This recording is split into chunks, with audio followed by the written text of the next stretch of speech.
countries. The focus of that project is to examine the contributions of the nonprofit sector to dignified and fulfilling work. And we are focusing on 17 countries. So we started off with these presentations last year. We've done 2 of them, and today we are happens to be the 3rd one, which happens to be the first one for 2026. So we will have about 3 presentations for today, and then we will get into the discussion phase of interacting with you for joining us today. So to start off the seminar, we'll have our director joining us, Professor Becky Moyo, to start off with some opening remarks. I don't know if Prof have been able to join now. I'm here, Dennis. Just moved from the general to the panelists. So welcome everyone. I'm not able to show my picture. It's still 5 a.m. my time. So I just want to welcome everyone, and hopefully everyone started the year with excitement, and everything has gone so well so far. Like Dennis was saying, we are continuing with the discussions on the literature reviews, but very soon we'll be getting into the quantitative reports from the 17 countries where we've been doing this study. And so we are excited to welcome the presentations for this year, starting with the 3 that are taking place today. Hopefully, you will continue joining us as we journey on this, especially trying to understand what's happening in the different economies as far as the nonprofit sector is concerned, and this relationship with young people in creating dignified and fulfilling jobs. So mine is really simple to welcome all of you, and hoping that we have a successful discussion. I will listen in, Dennis, but like I said, I have a class coming up, so I will probably log off and join my class in a few minutes. So back to you. Thank you so much. Thank you, Prof. Thanks for the opening remarks. And so we'll move straight into the presentation. We'll have our first presentation from Tanzania. And Tanzania, we'll have Dr. Mwanza Kamata, from University of Dar es Salaam, to share some insights that is coming out from the project, especially the literature review, highlight some critical gaps that are coming out from the study, and what we looking for going forward into the project, and also some, issues of policy that needs to be highlighted and for us to consider in Tanzania as far as dignified and fulfilling work and its relations with the nonprofit sector is concerned. So I'll invite Dr. Kamata to present. Dr. Kamata will have 20 minutes to present. Each presenter actually has 20 minutes. So let's try as much as possible to work with the time. And then from there, we'll proceed with the other day. We'll have all the presentations, and then our discussants will come in and then discuss the paper. So Dr. Kamata, over to you. Please share your presentation, and you have 20 minutes to share that with the audience. Thank you. Thank you very much. Let me share the presentation first. Like this. Show slide.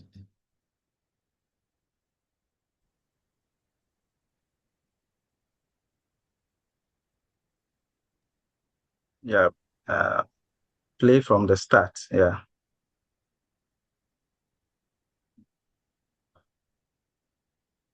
Kindly go to the first one that you see there. Yeah, the first one. The first, play from the start, and then do it from there.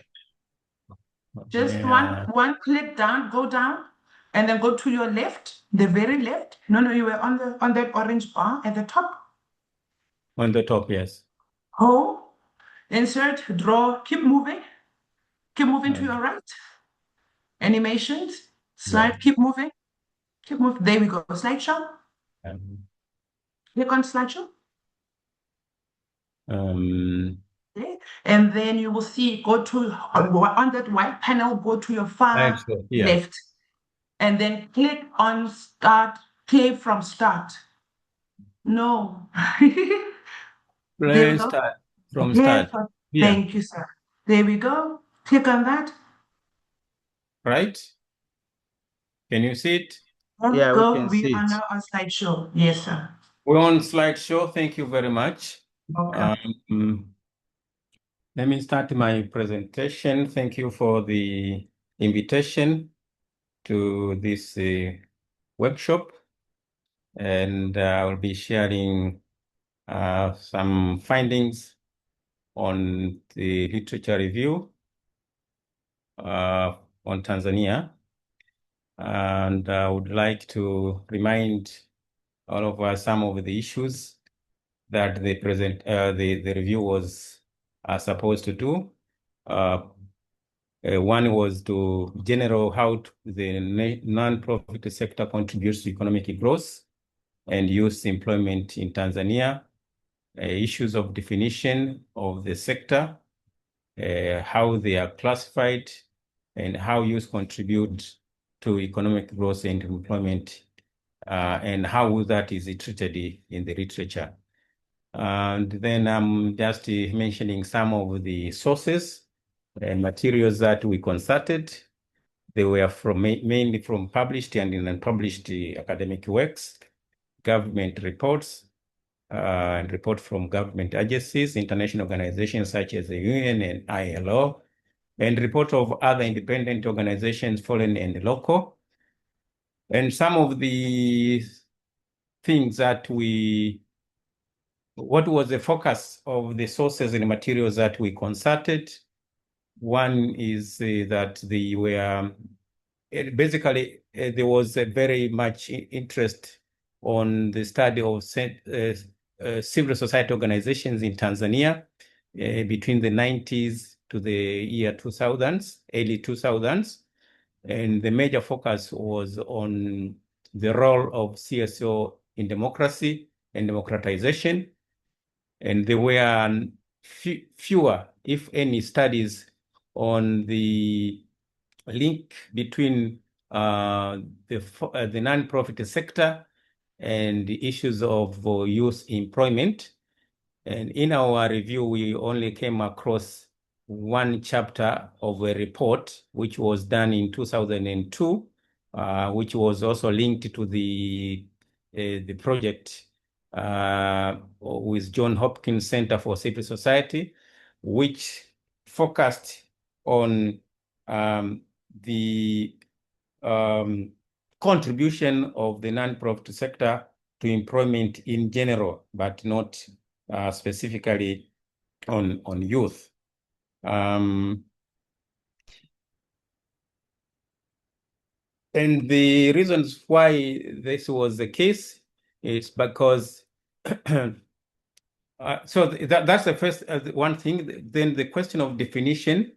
There was and there isn't a common definition of the sector, the non-profit sector, because there's different definitions.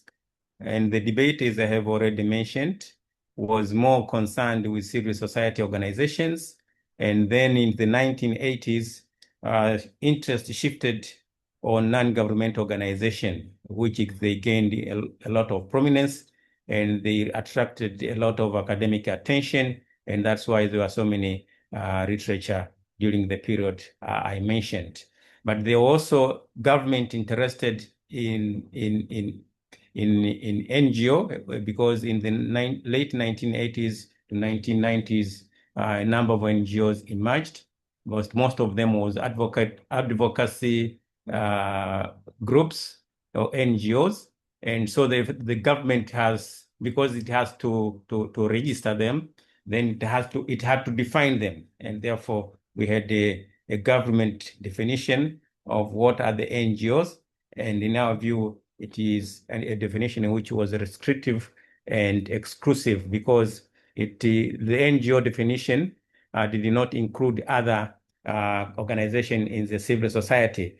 For example, cooperative unions, trade unions, and other non-incorporated organizations. And the civil society organization definition was broad and inclusive, and it traces the idea that civil societies existed prior to colonialism, and they continue to exist during the colonial period and after. So, and includes registered and unregistered formal and informal organization. And some of the scholars like Ndumbaro and Kiondo adopted that particular definition as a base for defining the non-profit sector. So in the absence of a commonly accepted definition of the non-profit sector in Tanzania, and looking at the various attempts of defining what we considered to be organizations that may fall into the non-profit sector, we looked at the patterns of what are the various definitions try to suggest. And one is they have existed, is a suggestion that they have existed prior to colonial times and continue to exist today. They include incorporated and non-incorporated organization. They stem from, in terms of activities, they are philosophical, philanthropic activities, mutual assistance, solidarity and support. And solidarity and support organizations, the majority of them actually are informal. In the phenomena, what is known in Tanzania is upatu, where people, it's like savings and credit, informal societies, and they are based in neighborhood, etc. They can be rural and urban based. They are voluntarily self-organized and have simple, complex organizational structure and promote community or societal goals, and they could be economic, social, political, etc. In terms of classification of non-profit organizations, in Tanzania, there is no common classification of NPOs because there are different multiple government registration agencies. And so one of the category could be of where the organization is registered. If it's registered under the NO registrar, then it's known as an NGO. If it's registered by the Register of Cooperatives, then it's a cooperative. If it's the Registrar of Societies, then it's a society, etc. So there is contestation on the concept of civil society and hence non-profit sectors, and therefore their categorization. And many studies focused on formally registered organizations, excluding informal ones, but also some of the organization, especially those which emerged in the 1990s and qualify as NGOs, have overlapping functions and thematic areas of the activities, which keep on shifting depending on where they get their funding. So what we are saying here and what we observed is that it is difficult to fix them on one specific theme.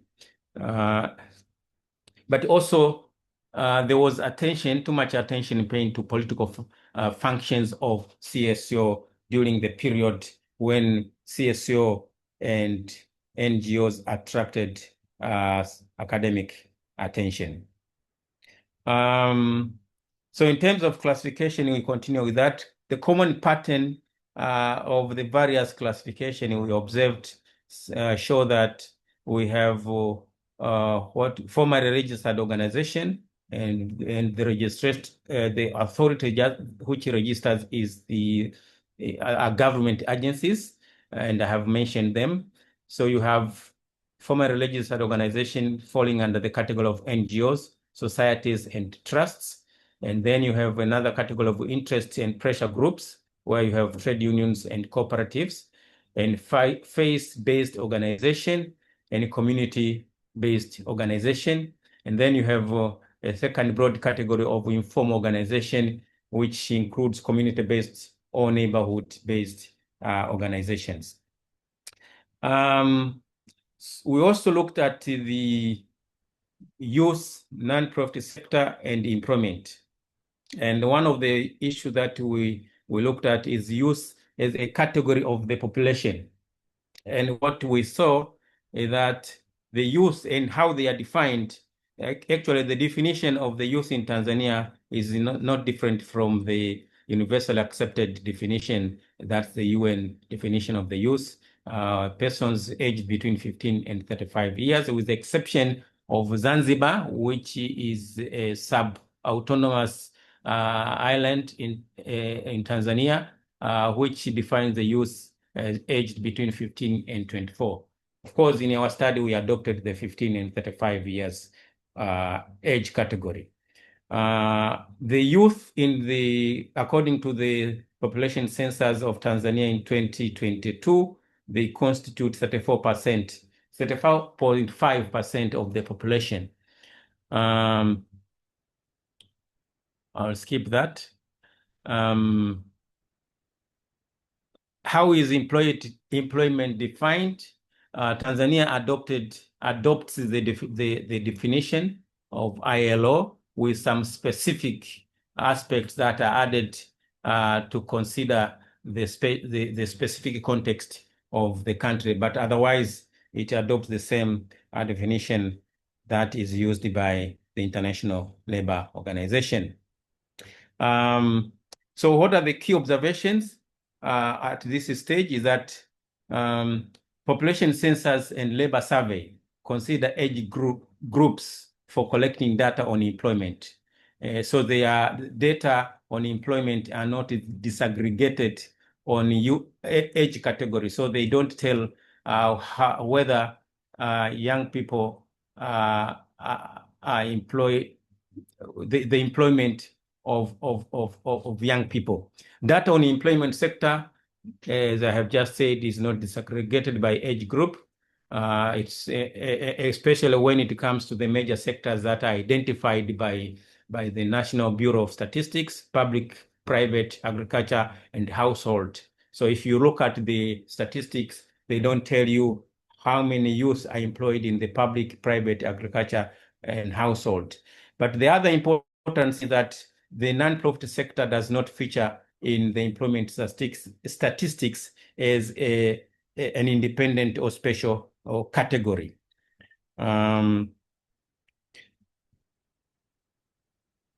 Another aspect on this is that in our review, we realize that there are some emerging interest within government agencies to start looking at the contribution of the non-profit sector to employment and economic growth. And for example, the 2022 Integrated Labor Survey had a broad category of CSOs, which also included political parties and other organizations. It was not a very inclusive category of what we consider to be the non-profit sector. The NGO Register also conducted studies on the contribution of the non-governmental sector to the national development and job creation. At least 2 reports we were able to look at, 2015 and 2021. However, the initiative so far falls short of clarity on how the sectors is defined. There is limited. It's also limited to one subsector, and this is the NGO sector. And the available data is not disaggregated in age groups. It only shows the potential of NGOs in providing and creation of employment. And the other thing that it's important to point out is that the sector has been growing over time. A study by Ndumbaro and Mvungi, which was done in 2002, showed that there were over 58 organizations in the non-profit sector.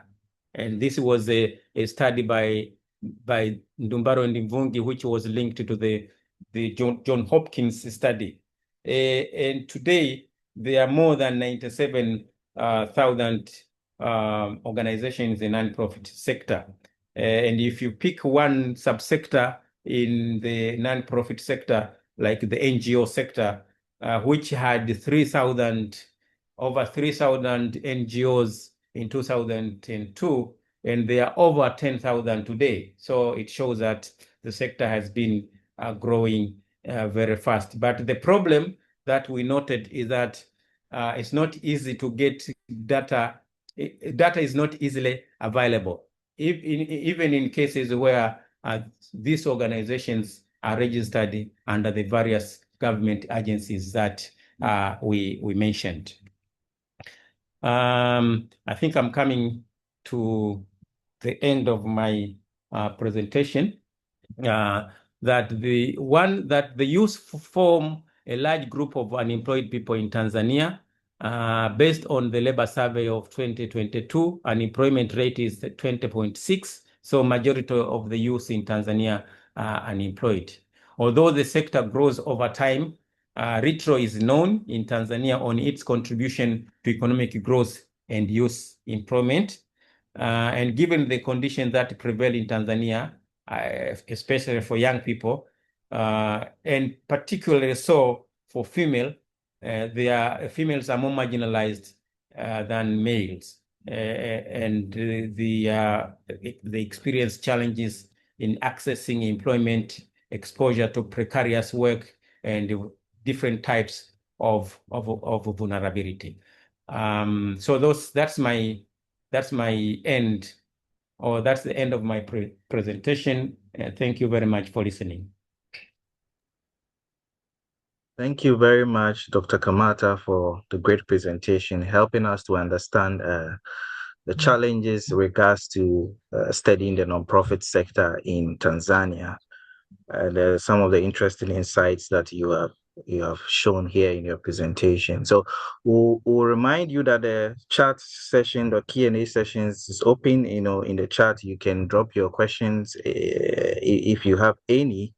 It will also give you opportunity to ask questions. So if there's anything that you want to clarify, you can use the Q&A session or the chat sessions to start that conversation. So Okay. we'll move straight into the next presentation from Rwanda. So Dr. Kamata, thank you very much. You can stop sharing your screen, and Thank then you. we invite the next presenter. Thank So you very Christelle, much. all right, thank you. Christelle, please take over the presentation. So Christelle from IPA Rwanda and one of our partners in the project, and they are also contributions of the nonprofit sector to dignified and fulfilling work. So Christelle, over to you. Make your presentations.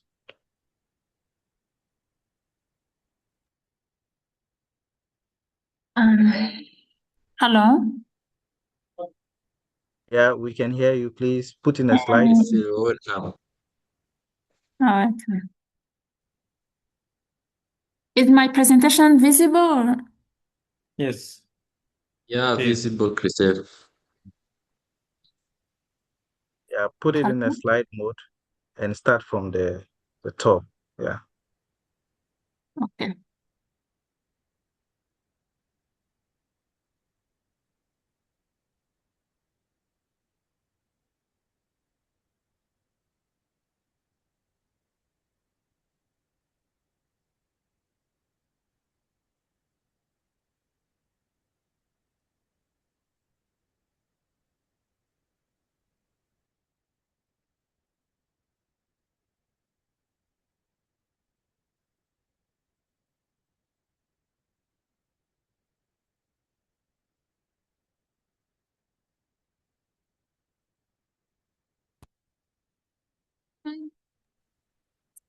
Christelle, are you winning? Are you sharing screen? Yeah, but I'm having.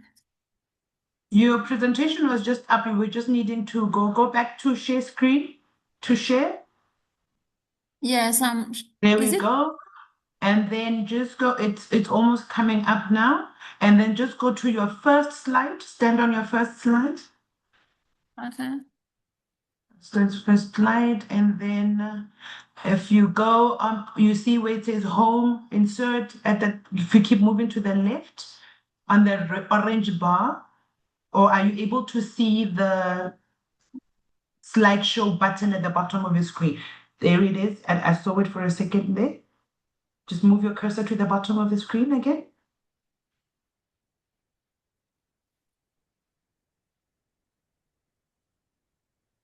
One minute. No? Coming. Is it visible No, it's now? not. No, it's not on slideshow. It's visible, but it's not on slideshow. Oh my God, that's Okay, me. don't stress. Here we go. Do this. You are sharing the screen that you are watching the screen on. Okay. So can you step back out of it and then start resharing? Start reshare again. Share button. But this time select the presentation itself. 1 minute and Okay. 1 second. No problem.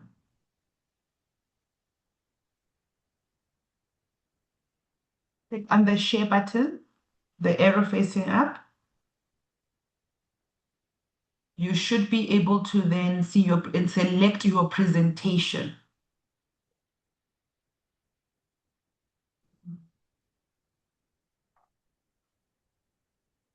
Are we okay? Yeah, I'm doing this.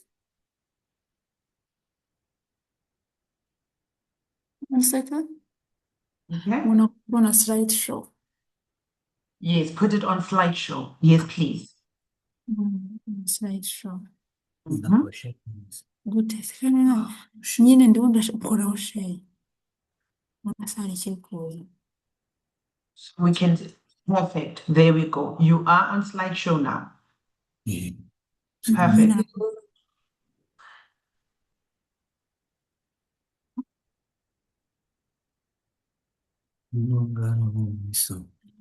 Is it fine now? Yeah, it's fine. Yes, it's fine. We can proceed. Okay. Okay, thank you. So should I start? Please go ahead. Okay. Thank you. I'm Christelle. I'm a researcher in IPA Rwanda. I'm going to present on literature review of Rwanda.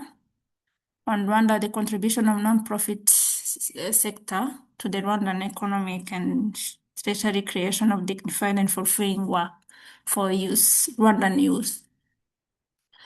So my presentation is based on 4 key contents, about introduction and methodology used, and the result, discussion, and conclusion. So as we are saying, actually in Rwanda, non-profit sector is very much contributing to the economic of Rwanda, especially in different domains like poverty alleviation, improvement of infrastructure, agriculture, improvement of agriculture and job creation, etc. As I was saying, especially even if it has an impact, whether in Africa or in Rwanda. But even if it does exist, it's still raw compared to the needs, like what to be addressed, especially in employment in Africa, among issues, youth employment, because you know that in Africa, the high population is youth. So due to these issues, even if this non-profit sector, along with the government of Rwanda, is doing very much on addressing the issue, they still have this problem. The problem is not well resolved because you are seeing that many youth in Africa are engaged in the formal sector because it is very difficult to get a job in informal sector. So they are joining informal sector, and obviously which is associated with risk. So in Rwanda, Rwandan government is actually more concerned about youth employment. As you see that the population of youth in Rwanda is 70%. So due to that issues, the government is more concerned about this and is focusing on job creation, and by they are actually, through the job creation, they are helping youth they are encouraging them for self-employment, and along with the partnering with this non-profit organization so that they can support Rwandan government going through these issues and try to address the issues as much as they can. According to the national statistic of Rwanda, the informal economic represents a large share of employment, mainly composed by micro enterprises. Informal economic are those who are not registered in government, but they does exist because many youth, even many people are engaged in that sector. So due to that, they're also contributing on economy of Rwanda. Another thing is, of course, you have formal sector, which is characterized by various economic activities regulated by the government, and they also contribute to the country formal economies. But when you go to the informal sector, which has a large population, they are there, but they are associated with some lack of social protection, labor rights. Some don't get what we call insurance. They don't have retirement. They don't get retirement insurance. So all those things are associated with this informal sector.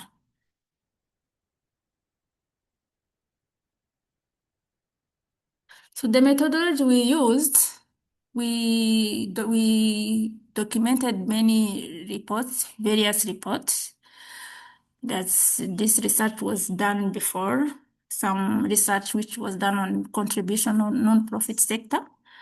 So we also checked Rwandan government publication reports or international organization like World Bank, International Labour Organization. We also visited some websites, and we also used academic database to work on this review.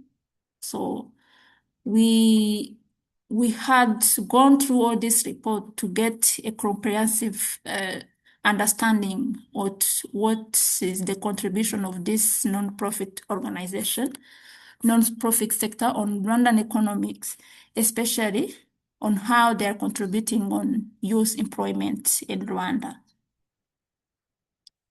So the result, first we had come with what we call youth employment challenger.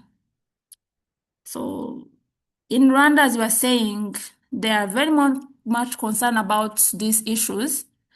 Of course, they are working on that, but there are also many issues which comes with this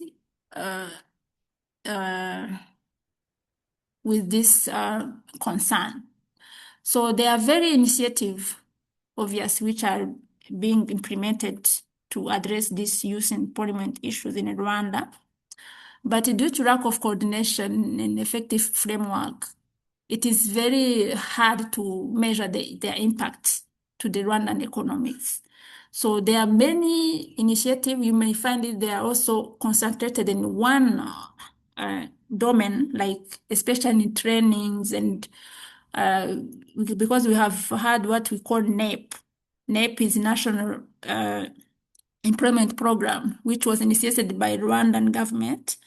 So in order to reduce employment challenge, this has also what we call some part of trainings where they have initiated TVET schools, which they are doing vocation training. So these trainings can help youth to access direct to the market.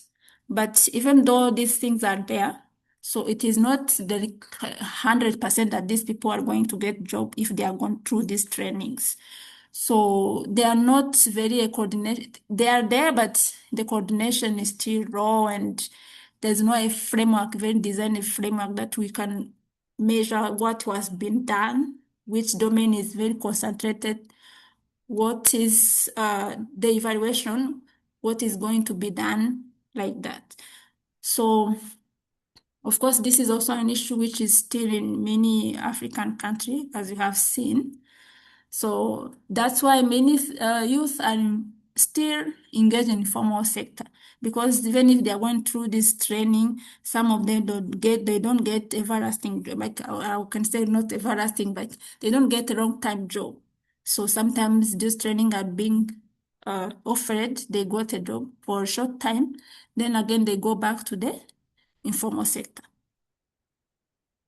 So there is a need of course, of evaluation so that we can measure the effectiveness of this intervention. Another thing is policy response to the youth employment crisis in Africa. Yeah, first one is financing youth employment. It has seen that these youth, if they are going to be self-employed, they need financial support. Obviously, they need advice on how they can start their business and how they can go through that business and how they can sustain their business. Because like in Rwanda, 10 years back, they have addressed this issue of financing youth program to a program called the BDF, but it has didn't get success immediately due to the sustaining all these youth projects. So of course they got advice, they got money, but obviously they couldn't go through it, maybe due to the lack of knowledge or any other issues. So many of these programs, they are not sustained. They are not going for a long time. So financing this is needed, but they also need to innovate how they are financing their project so they can start going through it and sustain their initiated project. Yeah. Another thing is doing a geographical distribution intervention. As we're saying, we need to see where there is a gap, because many intervention are going through these trainings, but we may get a high number of trained youth, but when they go to the market, they don't get job. So there is a high demand compared to the available job. So there is a need to concentrate in each domain, not only in the trainings, but in financing or job opportunities. So these things has to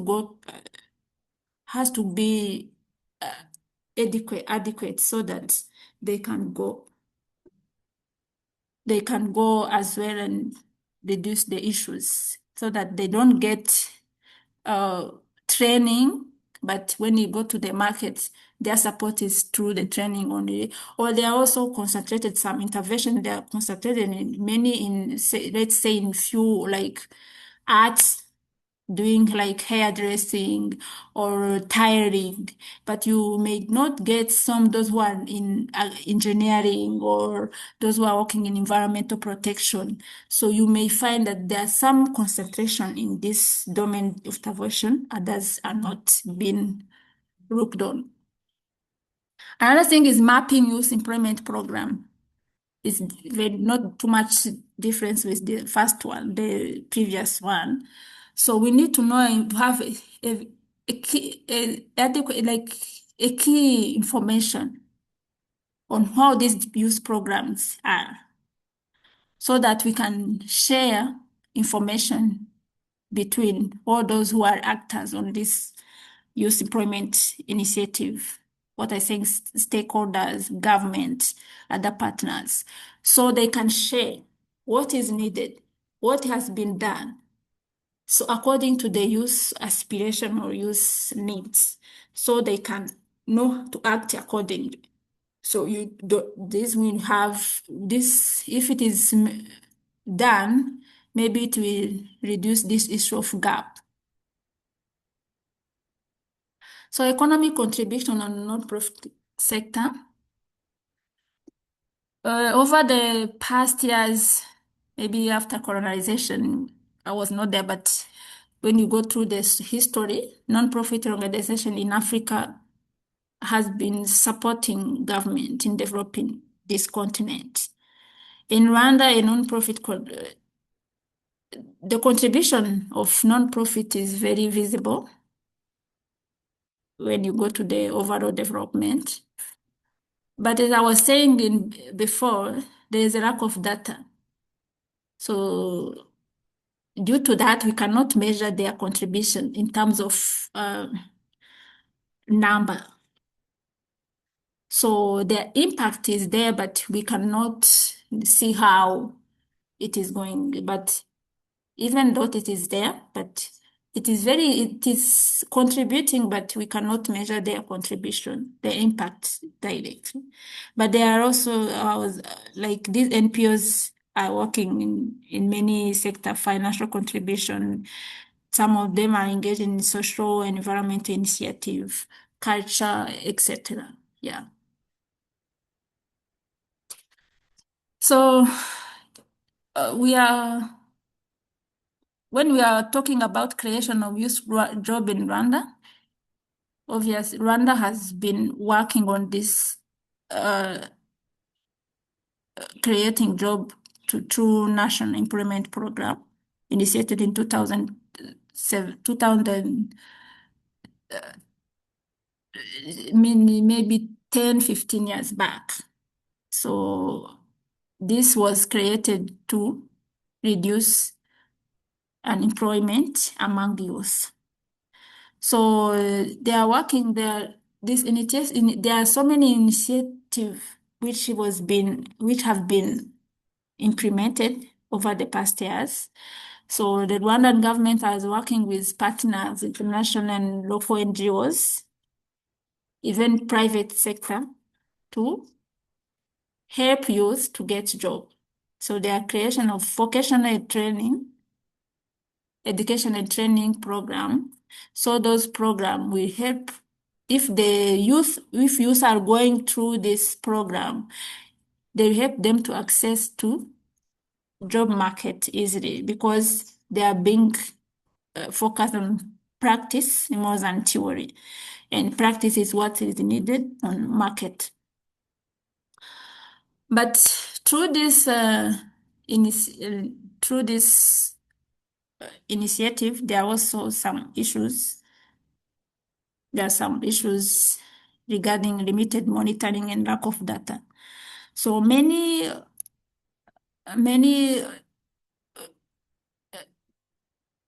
initiatives implemented, they are focusing only on implementing, but they are not focusing on evaluation. So this is an issue. Due to this, we cannot measure their direct impact on economic growth, and we cannot see what has been done. Where are we going? What is need to be addressed? They are there, but they are focusing on implementing the various programs, but they are not concentrated on evaluation and monitoring. So, which is an issue because you may find that so many programs are not sustained for a long time. Yeah. So Rwandan government is obviously recognizing NPO's work in Rwanda, and they have also there are many NPOs are been working under Rwandan government board, which is monitoring their intervention and ensure that they are working in transparency and also in accountability. Yeah. So the NPOs have a problem of secularizing sustainable farming. So their funds are limited. so they cannot sustain. They are engaging in many initiatives, but they don't last. So you may find many initiatives which rely heavily on short-term grants, which may find little bit those programs which are relying on long-time grants. So this is another issue which make all these initiatives to not last long, and in fact that those, if they are not sustaining this project, then the youth will again go back to the informal sector, which put them at the risk. There are also another things we talked about in this review, subsector plan, and like to the support of NPOs, young people are very engaged in community organizers projects, which help them to access many initiatives through their communities. So this is also a good idea, so that they can, through their communities, through their hometown, they can do anything. They can start their own initiative, and they can be supported based on their natural environment, so they don't have to go up to look for these opportunities. So like these initiatives have been shared on national level, but they're also going down to the district level, to the sector level, to the cell level. Yeah.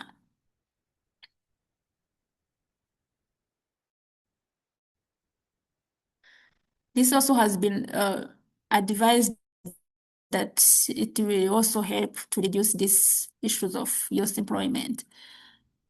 So there's a knowledge gap between this nonprofit sector and its subsector, because due to the lack of accurate data, due to the limited sources to conduct research on this, the role of the profit sector. So the development of evidence-based policy they are not doing well, because they don't have accurate information on how this youth employment status is, so they can act accordingly. So this is one of issue which is Rwanda is facing. And I was saying before that they're also relying on short-time grants, so which doesn't sustain their projects, obviously, which is many projects are on short time.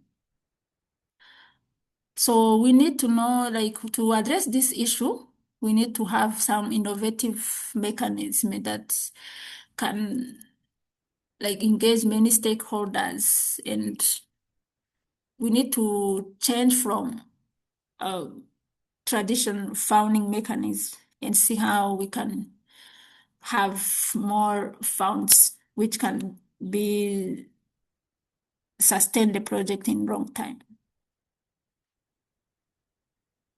But there are other possibilities which are being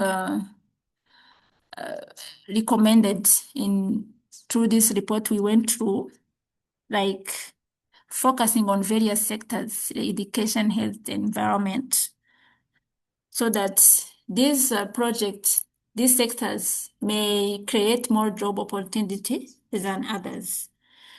Investing in training and capacity building program, they are there, but maybe training capacity building program may change youth minds, so they can create more opportunity or can have more ideas on how they can be self-employed. And of course, youth entrepreneurship in form of social enterprises can create some sustainable job, because those things that they don't need many, like they don't require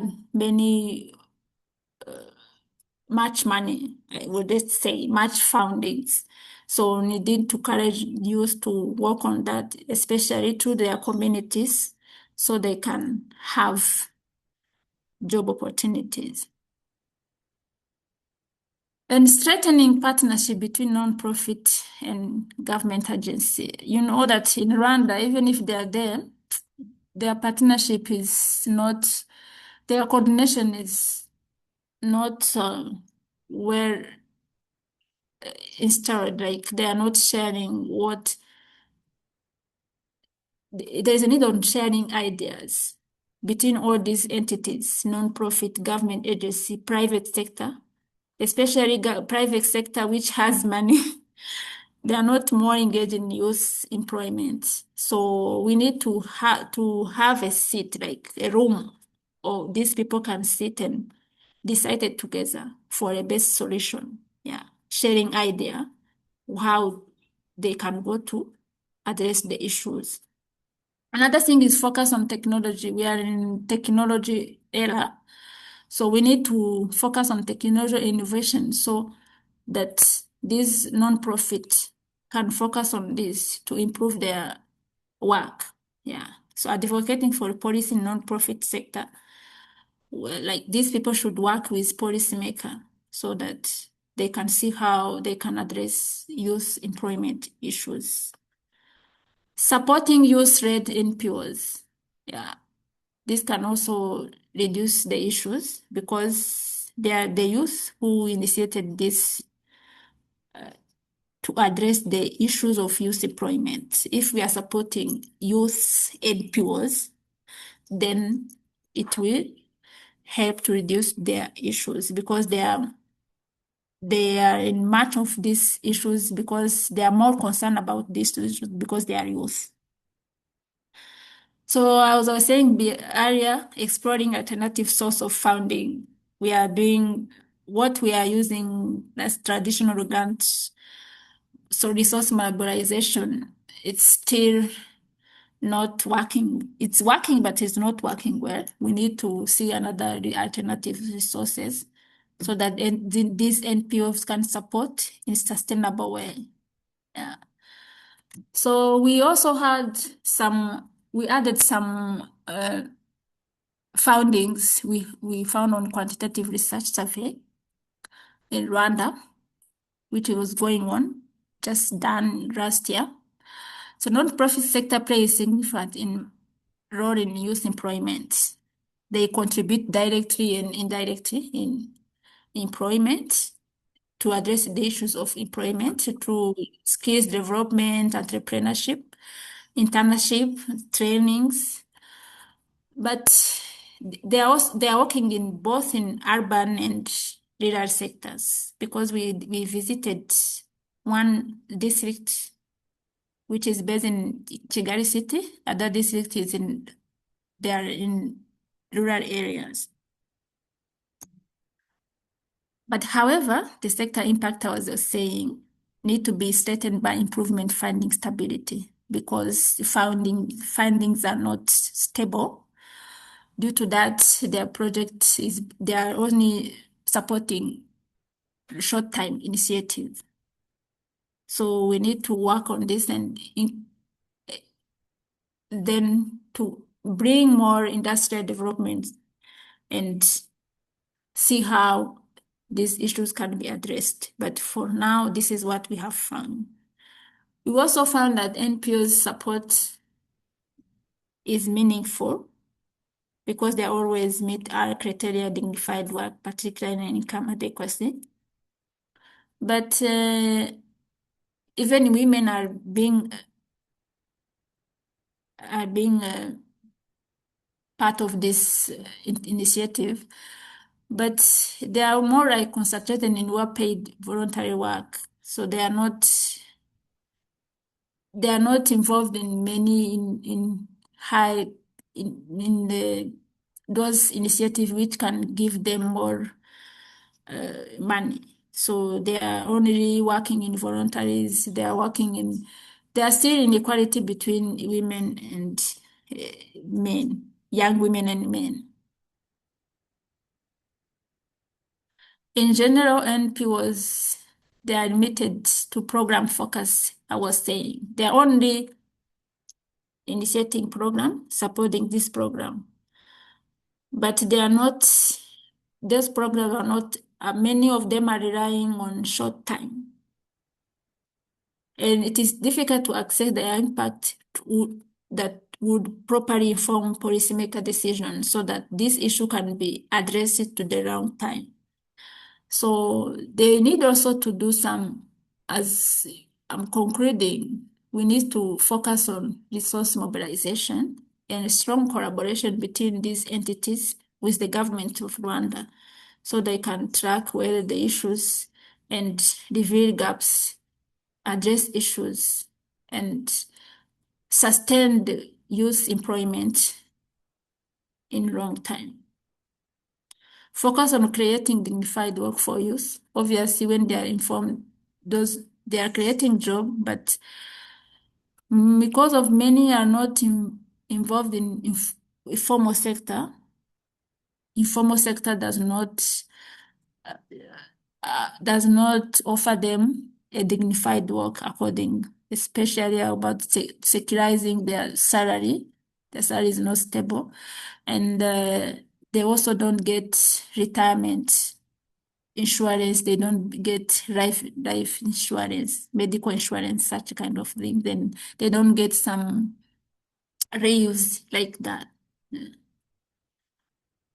We need to understand the youth needs.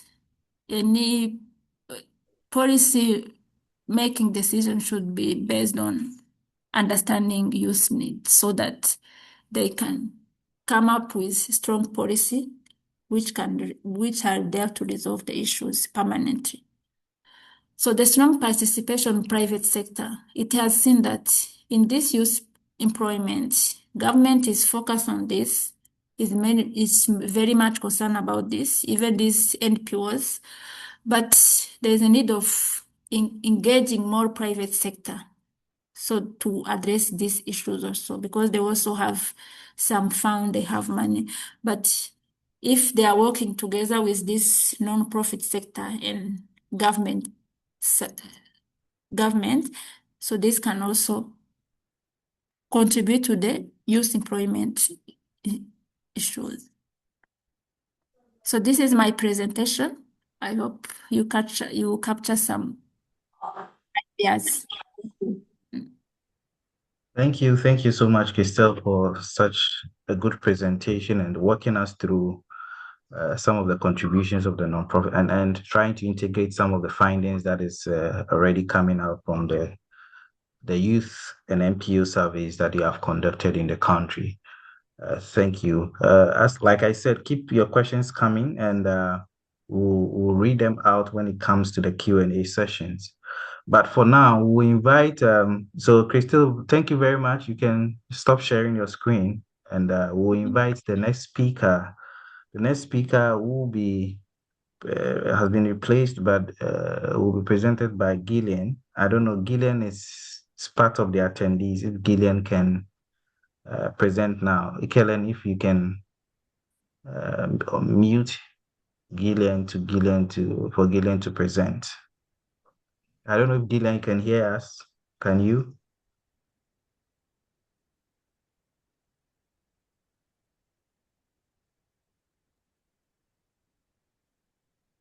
So please stop sharing. You can just click on that red button that says stop sharing so that your presentation is off the screen.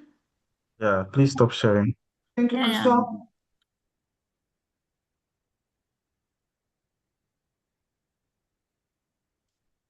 It's Gillian in the position to speak now.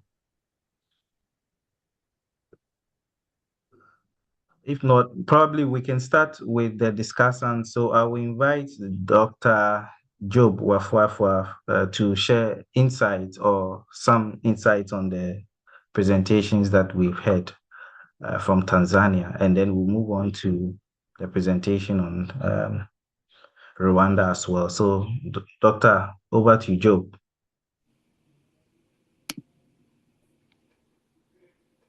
Hello, everyone. This is me. I'll just show up, then I go to the presentation. I will not share the slides. I will just speak about the work presented. Presented by Mwanza Kamata. Yeah, Kamata is more comfortable to pronounce. And so I will go straight to the what a reader gets to pick when they read through this work titled Contributions of the Non-Profit Sector to Economic Growth and Employment for the Youth in Tanzania, for young people in Tanzania, and it's a literature review format. Reading through the article, I realized that it's a review of literature, as it was introduced, and it's around the role of non-profit sector in Tanzania and its contribution to youth employment. It explores how non-profit organizations are conceptualized and classified within national economic frameworks, and it assesses whether their contribution to employment are recognized. The research is relevant.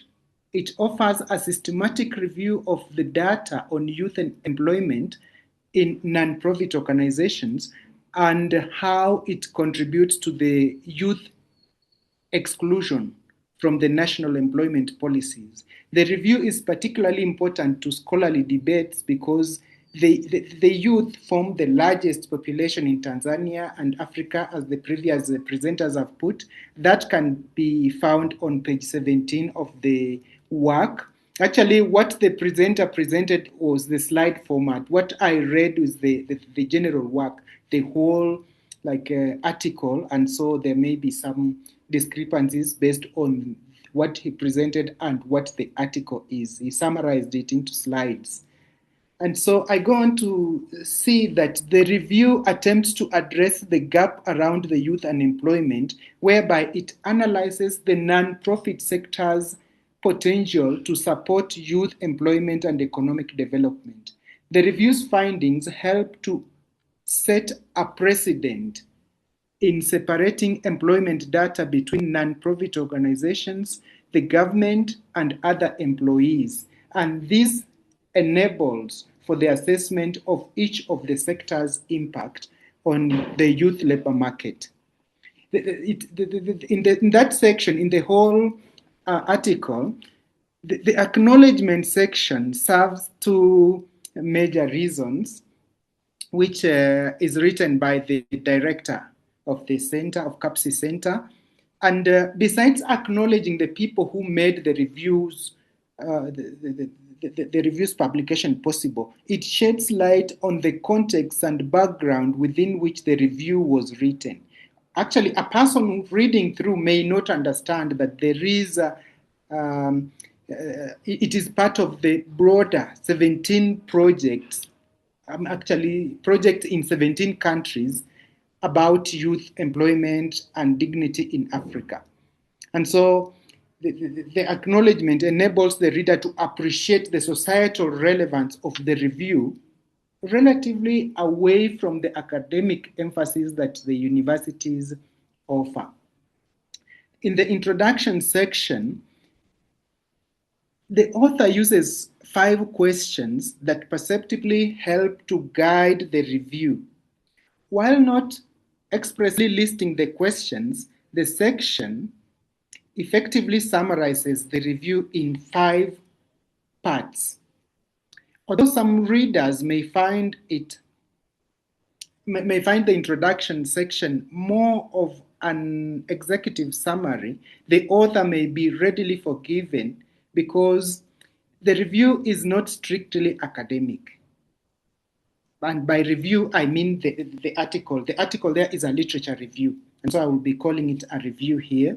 And assumedly, the review targets youth who may not be entirely academic in their career orientation.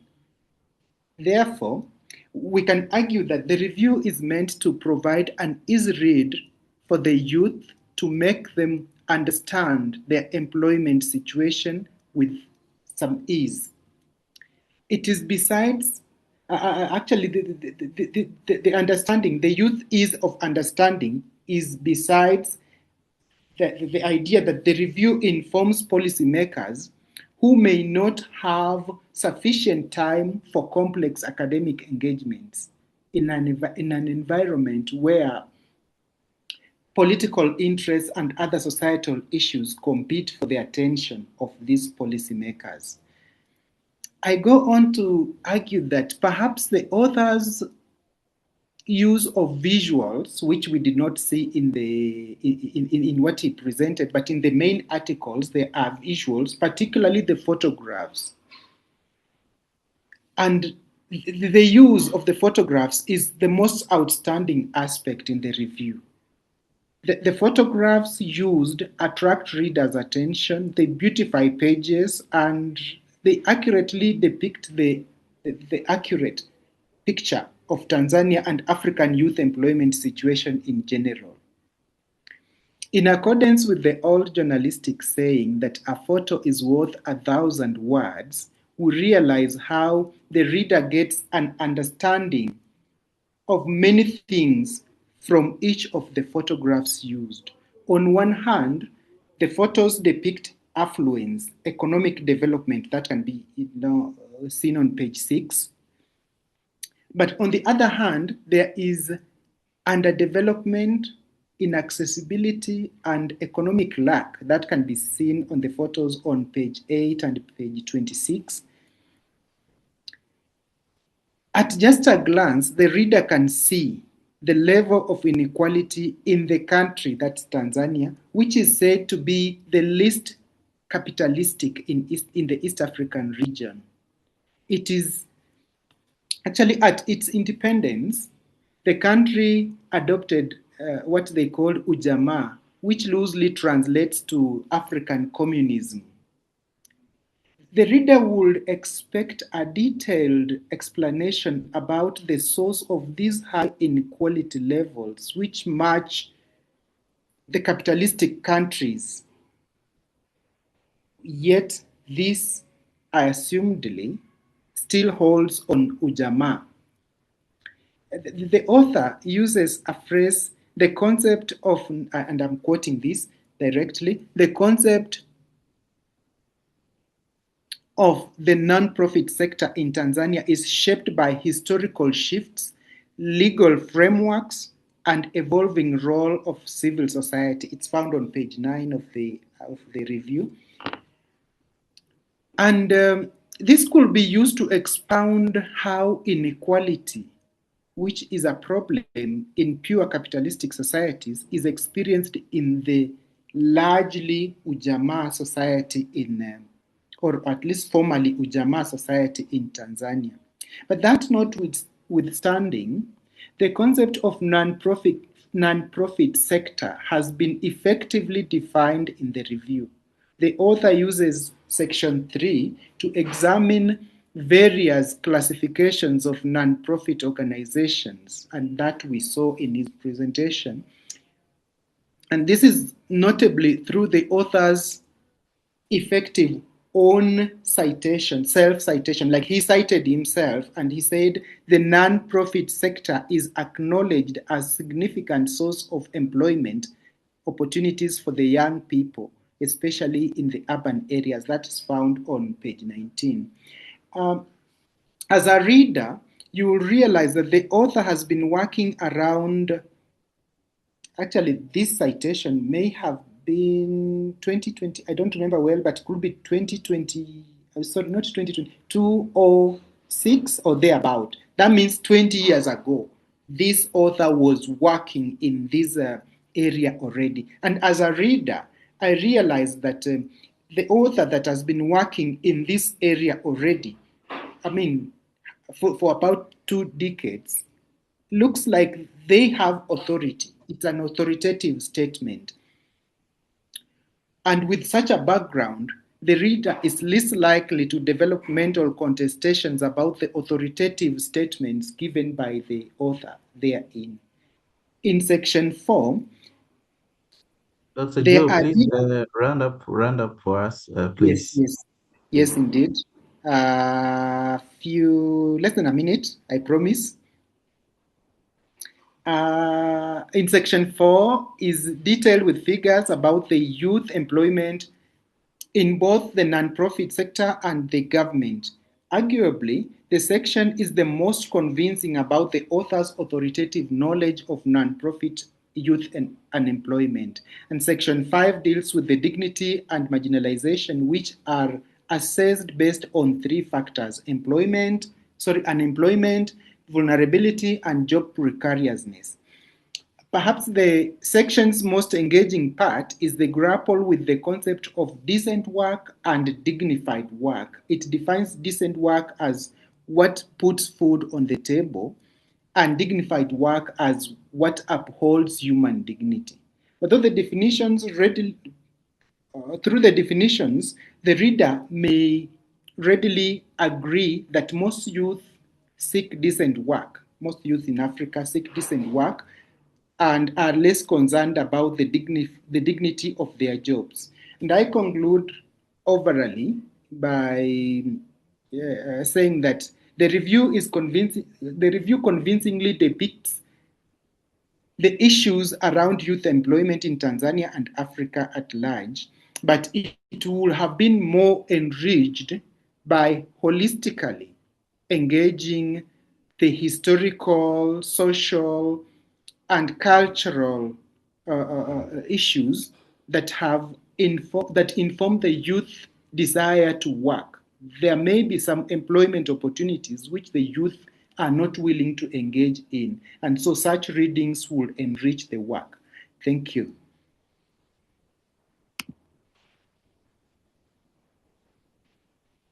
And so we invite Ernest to share some insight on the Rwandese report. Please come in, Ernest, if you can hear me.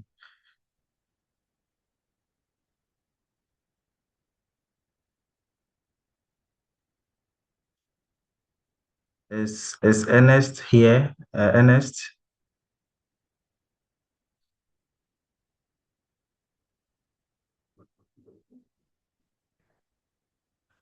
I saw him online, but I don't know what's the problem. Ernest, if you can hear me, please can you speak?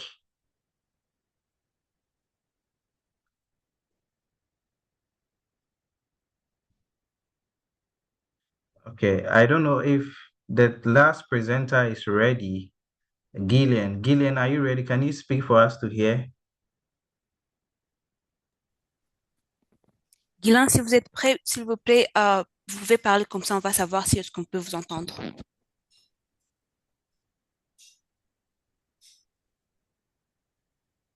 Yeah, can Gillian speak for us to hear? Gillian? He's speaking. Si vous parlez, vous êtes en mute, on ne peut pas vous entendre. Est-ce que vous pouvez voir si votre micro est ouvert?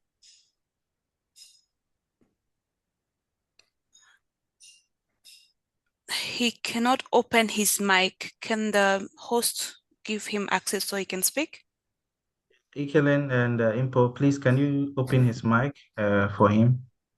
He is able to open his mic. He just needs to click on that audio button. We have given him all the rights to. Ok, d'accord. Monsieur Guylain, regardez sur le bouton de audio. Est-ce que vous pouvez cliquer sur ce bouton, s'il vous plaît? C'est juste en bas de votre écran, c'est écrit audio, juste près du bouton vidéo. Cliquez sur celui-là et c'est... No, he's not able to speak. He's texting in the group chat. Okay, I see what the problem is. Julian was not registered as a host, so he is currently in the session as an attendee. Yes, That's yes. where the challenge is. Yeah. Yes, that would be that. That Can you give him permission to speak? Ikele? Please send me like the email address so that I can just send it quickly. Okay, please, s'il vous plaît, envoyez votre adresse email dans le groupe chat. Comme ça, on va vous donner un lien qui sera plus favorable pour vous à utiliser. Juste dans ce groupe chat là où vous m'écrivez.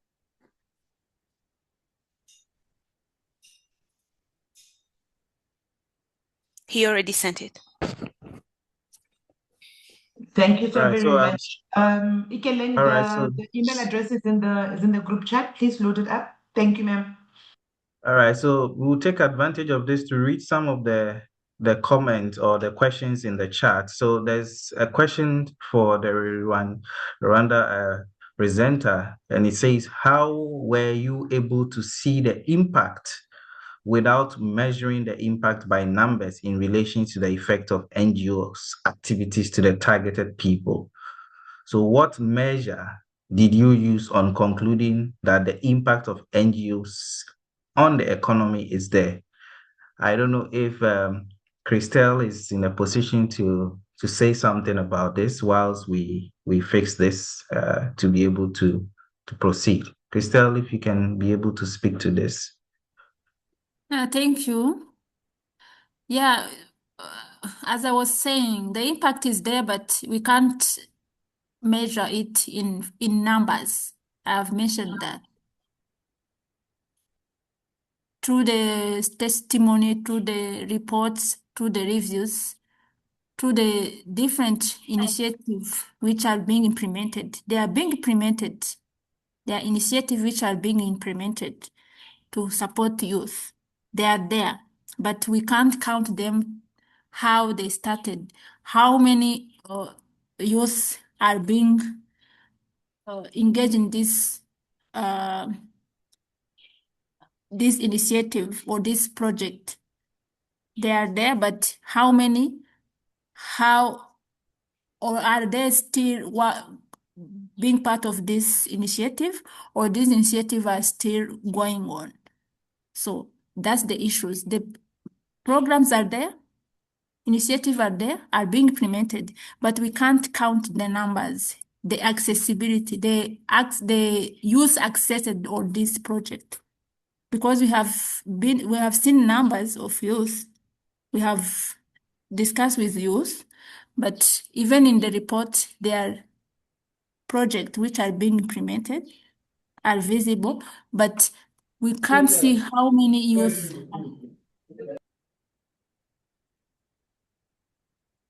Okay, please go ahead if you are not done. If you are done, we can move on. I see the presenter is in now.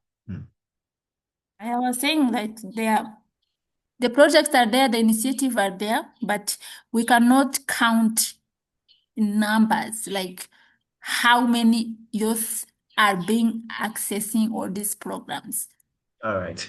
All right. Thank you so much. I think that is what our project seeks to achieve. We are going into the field to collect data to help quantify some of these contributions. And then very soon our report is going to come out. So we'll share those insights as Yeah, well. we are going to share this project, these findings. I've shared few comments on findings, but through this discussion, we survey with youth who are being part of this project, we are going to share findings and report, the quantitative report.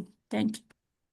All right, thank you. So we'll move on to our last presenter, and our presenter will be Gillian, will be presenting on the report from DRC. So we'll take this in French. So the interpreter, please speak to the presenter that he can make the presentations, a bit, he makes it and then you interpret, you pause a bit and then you can interpret so that our listeners or our attendees can take the English translation as well. Ok. D'accord, Monsieur Guillain, est-ce que vous m'entendez? You just put it in the presentation mode. Yeah. Ouais, je crois que vous m'entendez aussi. Oui, je vous entends. Donc, ce que je veux demander, c'est que vous allez essayer d'aller page par page et un peu dans un rythme modéré pour que je puisse interpréter. Et est-ce que vous pouvez mettre votre présentation sur mode présentation Okay. pour que l'écran soit plus clair? Ça va? Je crois, je l'ai mis en présentation. Pas encore. Non, il n'y a pas encore. OK. Oui, je l'ai mis. C'est moi, je l'ai mis en présentation. Ou bien patienter. Patienter, je le fais d'abord.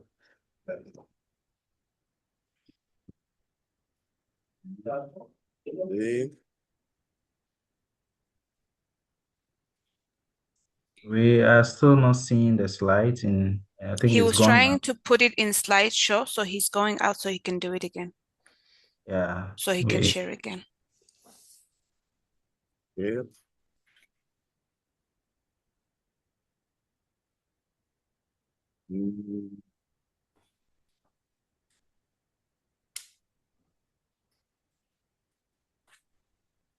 je crois que ça va maintenant.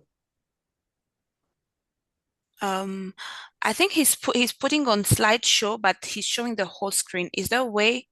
Do you guys know how he can make it happen so he can show just the page? I think you can go to is it slideshow and go to play from the start, or you can use the button down there. There's a button down there on your right, down there on your right. Yeah.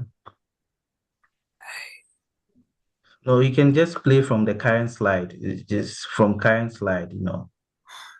Vous pouvez juste commencer dans cette page, on va continuer comme ça. Parce qu'on ne peut Ok, pas ok. voir la présentation dans un mode présentation. But if not, I Et think we can see the slides. So if he's struggling, he can just move and do the presentation. Yeah. Vous pouvez commencer, monsieur. ok. Merci. C'est je veux parler au nom de l'équipe de la RDC, toujours sur la contribution du secteur à but non lucratif à l'économie de la création des emplois dignes pour les jeunes. So Et I ça, will c'est... speak. Yeah, you can speak.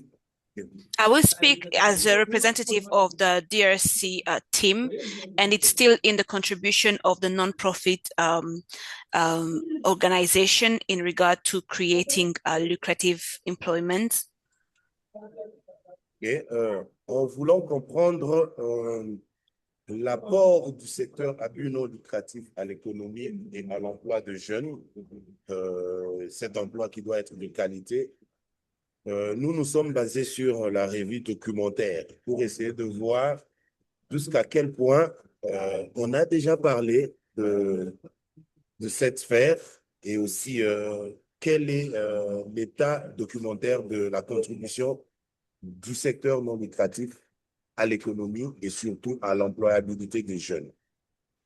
And so we based our research or our presentation to all the already documented data that is already existing to see how much is the nonprofit organization accessing or able to help the youth to have this dignified job as well as employment in general. OK. Pour comprendre cet apport des ONG dans la création d'emplois dignes, nous devons d'abord placer la RDC dans son contexte socio-économique. And so to be able to understand the whole concept of how the NGOs and NPOs are able to help in the economy, we have to understand the context of the DRC in the economic zone as a country as its own. Bien que la croissance économique soit de 7% en RDC, nous nous rendons compte que nous avons aussi un taux de pauvreté élevé, celui qui avoisine les 63%. Donc, la majorité de la population vit dans le seuil de la pauvreté. Et cela est beaucoup plus renforcé par les crises politiques et les conflits que traverse la RDC. And so we have to realize that in the reality of the Congo, of the DRC economy is very hard, and the majority of the people in the country, like up to I believe he said 68% are living in a like at the age of poverty, and that is something that has to be acknowledged in the data that was already taken in. Devant ce contraste, nous nous rendons compte que la RDC à près de la moitié, c'est-à-dire 48,9% de sa population jeune, âgée qui a moins de 15 ans. Et cette génération fait face à des défis majeurs pour accéder à l'emploi. And so we Oui.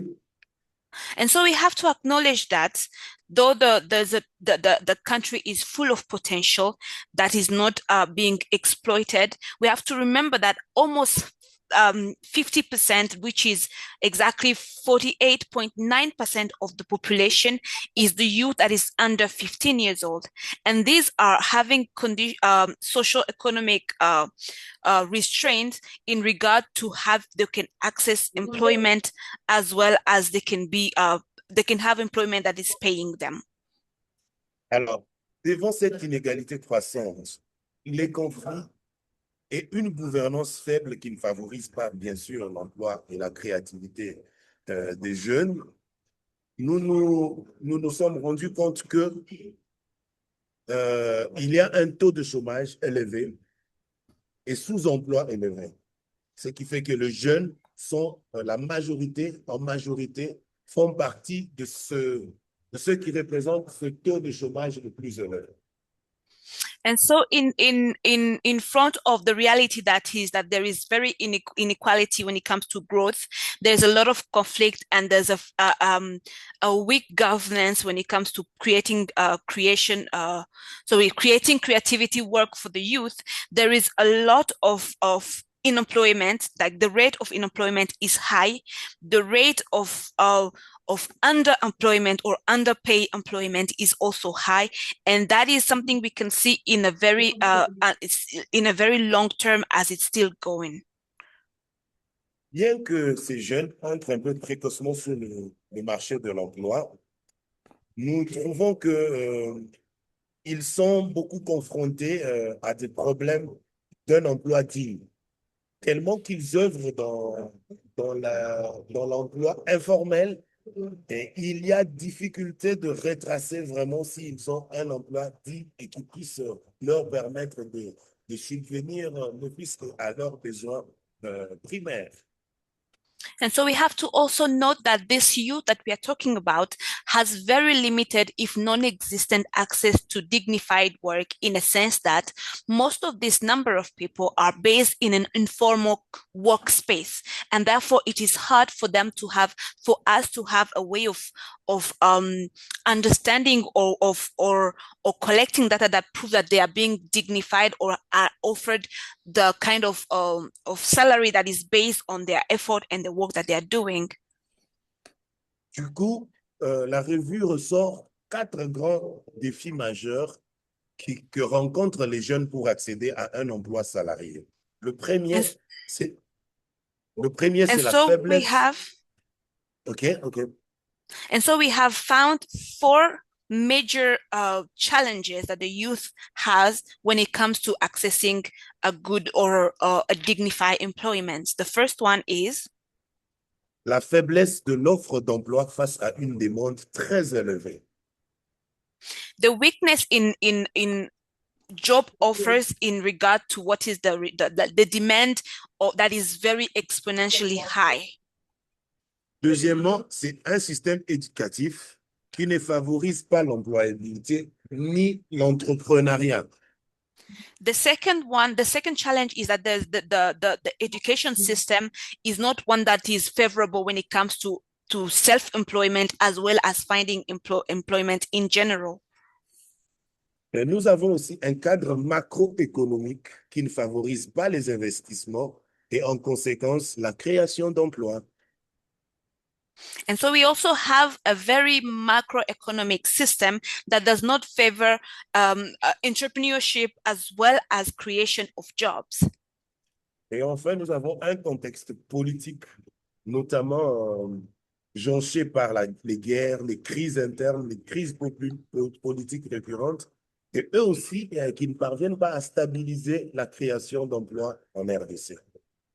And therefore, we also have the fourth challenge being that we have a very unstable, when we are very unstable when it comes to politic changes. We have a lot of war that are happening. We have a lot of crisis in politically happening right now. And that is also a challenge when it comes to finding jobs in the DRC. Mais en jetant un coup d'œil dans les textes légaux de la RDC, nous trouvons qu'il y a bien sûr des textes qui parviennent à instituer des ONG pour travailler ensemble avec l'État, notamment la loi numéro 004 de 2001 qui impose, par exemple, qui institue les ONG et leur impose, par exemple, de travailler en grande partie avec les États, les ressortissants congolais. And so when we look historically speaking, there is a law that has favored the NPOs as well as NGOs to be working with the population. For example, we have the law 004 that was released in 2021 that imposed all the NGOs to work with at least 60% of the personnel to be local, so that they can have a guarantee of the presence of Congolese in their mission and their work.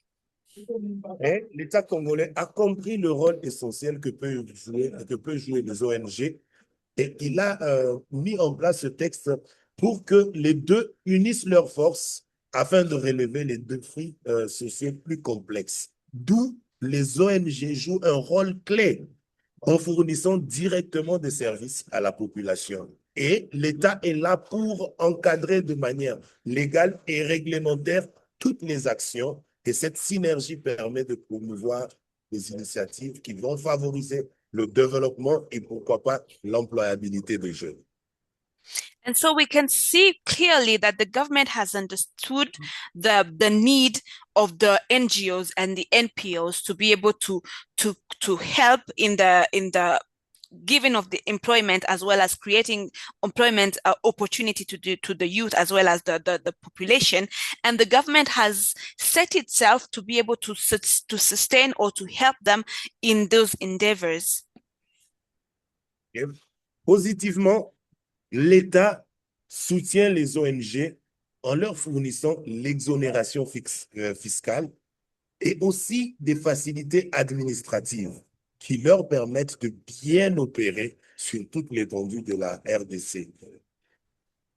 And so in a positive way, we can say that the government is supporting these NPOs as well as NGOs in different aspects. One of them being that they have given them cancellation or they have given them a freedom when it comes to taxes, like they don't have to pay taxes, and this allows them to be able to extend their work and their actions in the society.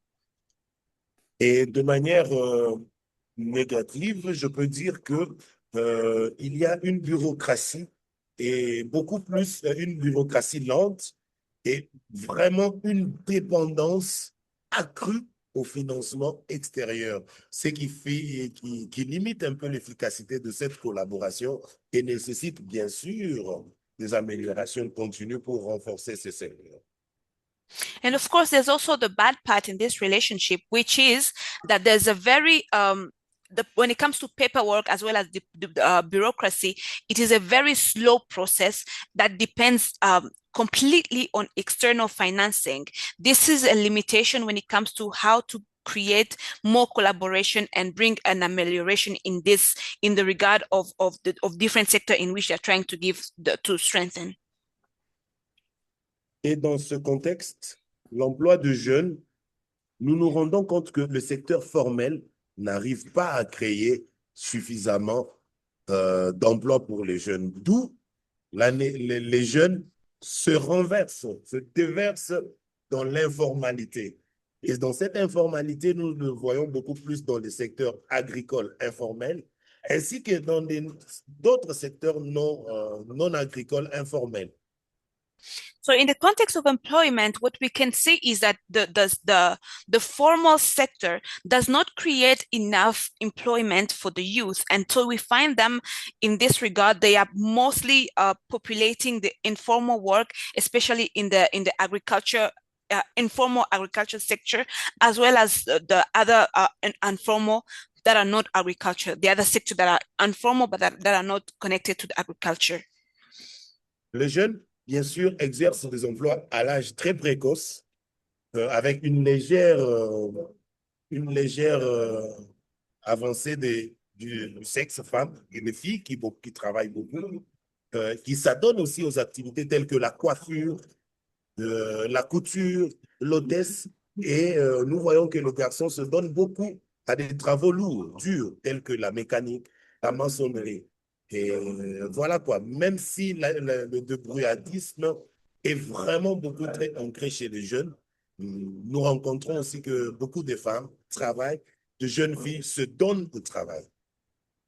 And so in this context, we find that there's a lot of underage employment that we find, especially in women or young girls, because they have to contribute to the revenue of their families, and so you'll find them focusing in such employment as hairdressing, custom making for clothes, as well as waitressing, while on the contracts the men are more in the hard hand working, which is like mechanic, as well as plumbery and building houses and other sorts of stuff.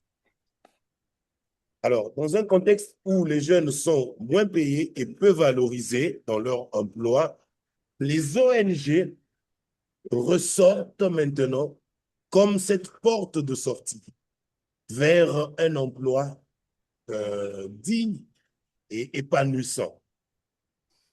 And so in that context where this youth is working with a very minimum or not sufficient payment, the NGOs as well as NPOs are very elementary, very key into helping these youth develop things that will help them have a better pay and a better way of life. Et le secteur lucratif recrute maintenant les jeunes dans l'exécution de projets, des programmes spécifiques. Et par là, les jeunes parviennent à avoir de l'expérience nécessaire pour accéder à des emplois durables et épanouissants. Et ces opportunités d'emploi directes sont essentiellement orientées aussi beaucoup plus vers la jeunesse. And so we see that a lot of non-profit organizations are really key or really helpful in giving opportunity to the youth into the execution of different projects as well as specific programs. And this helps them in having jobs that are more sustainable and very useful for their future. Bien que ces emplois directs, il y a aussi de l'autre côté la contribution des ONG indirectement. Et cela passe souvent par des formations, le mentorat et des stages, tout en mettant l'accent sur l'entrepreneuriat et les plaidoyers que les ONG s'attardent beaucoup à mettre comme culture dans la jeunesse congolaise. And so, except for the direct hiring that is visibly seen in the nonprofit, there's also an indirect impact that we get to see, which is found through the formation as well as mentorship and internship that is helping these youth in the sense of creating more entrepreneurship mindset, as well as advocating for their rights and their needs and their effort in the NGOs as well as elsewhere. Alors, de manière clé, nous retrouvons que bien que les ONG existent, ils donnent de manière directe, ils offrent pas beaucoup d'emplois. Ça veut dire c'est juste ceux qui vont participer au projet. Mais avec ceux qui ne sont pas dans le projet de manière indirecte, ces emplois-là sont souvent précaires et temporaires. Donc, de nombreux jeunes employés dans le cadre à but non lucratif vivent dans des conditions de travail instables, avec des contrats saisonniers et des rémunérations souvent, on peut le dire, insuffisantes à subvenir à leurs besoins. And so though we can say that a lot of NGOs are very keen into hiring the youth into in a more sustainable place, the majority of the people that they are using are used in different projects that are temporary projects, making their contract temporary contract, as well as their remuneration, or let's say their salary, very temporary, which brings them to a place where they are from one employment to non-employment in one way or another. Et un autre point à épingler, c'est le manque de protection sociale dans ces différents emplois qu'ils ont. Et cette protection sociale qui caractérise, cette absence qui caractérise ces emplois expose les jeunes à des risques économiques élevés, rendant leur situation encore plus vulnérable, surtout quand ils n'ont pas d'emploi, même en cas de maladie ou en cas de perte d'emploi. And so there's also what we call a lack of social protection with regard to the fact that because of their temporary presence, these youths have been exposed to high risk when it comes to how to sustain themselves, especially in the non-employment season, or when they are sick or having different kind of diseases. Toutes les ONG œuvrant en RDC, chacune d'elles a un secteur spécifique, notamment le secteur de l'éducation, notamment le secteur de la santé, le secteur de soutien aux personnes déplacées, ainsi que le secteur agricole.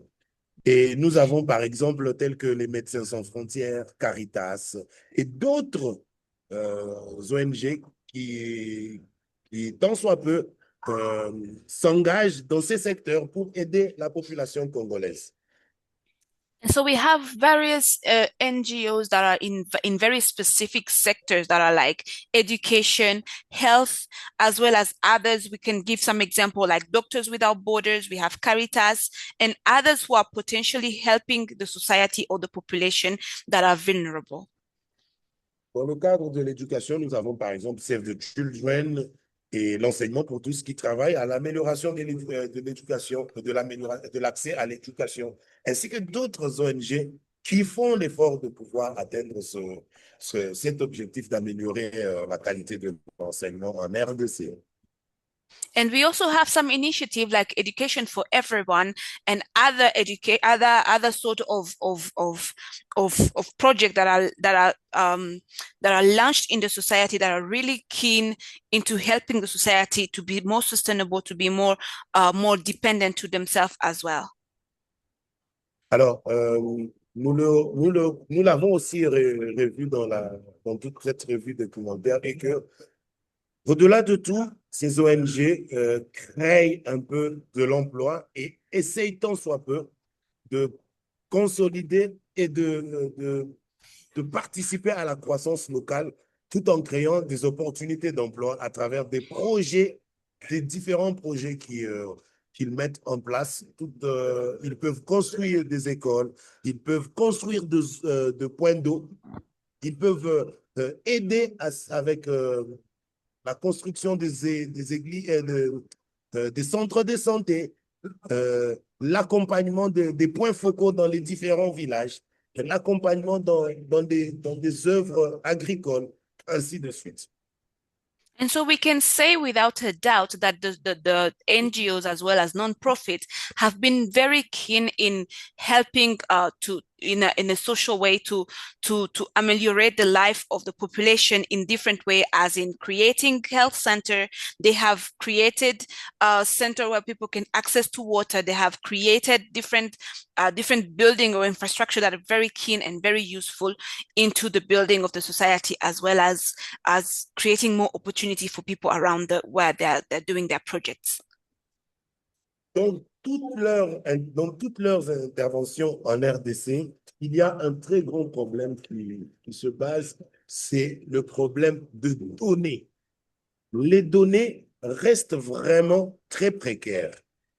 Il n'y a pas de données fiables dans lesquelles on peut puiser pour voir vraiment quel est cet apport économique et surtout cet apport dans l'employabilité des jeunes qu'apportent les ONG en RDC. And one thing we have noticed that is very visible is that there is lack of exchange of data. It is really hard to be able to access the data of these different projects and different non-profit as well as NGOs to know that what is the real impact, what is the real change that is being happening in the different projects that they're doing. So we are not able to access what is the number, what are the numbers saying, what are the real data that are present in this change that is happening. Et à cela, la revue de littérature associe une coordination insuffisante entre les acteurs du secteur non lucratif.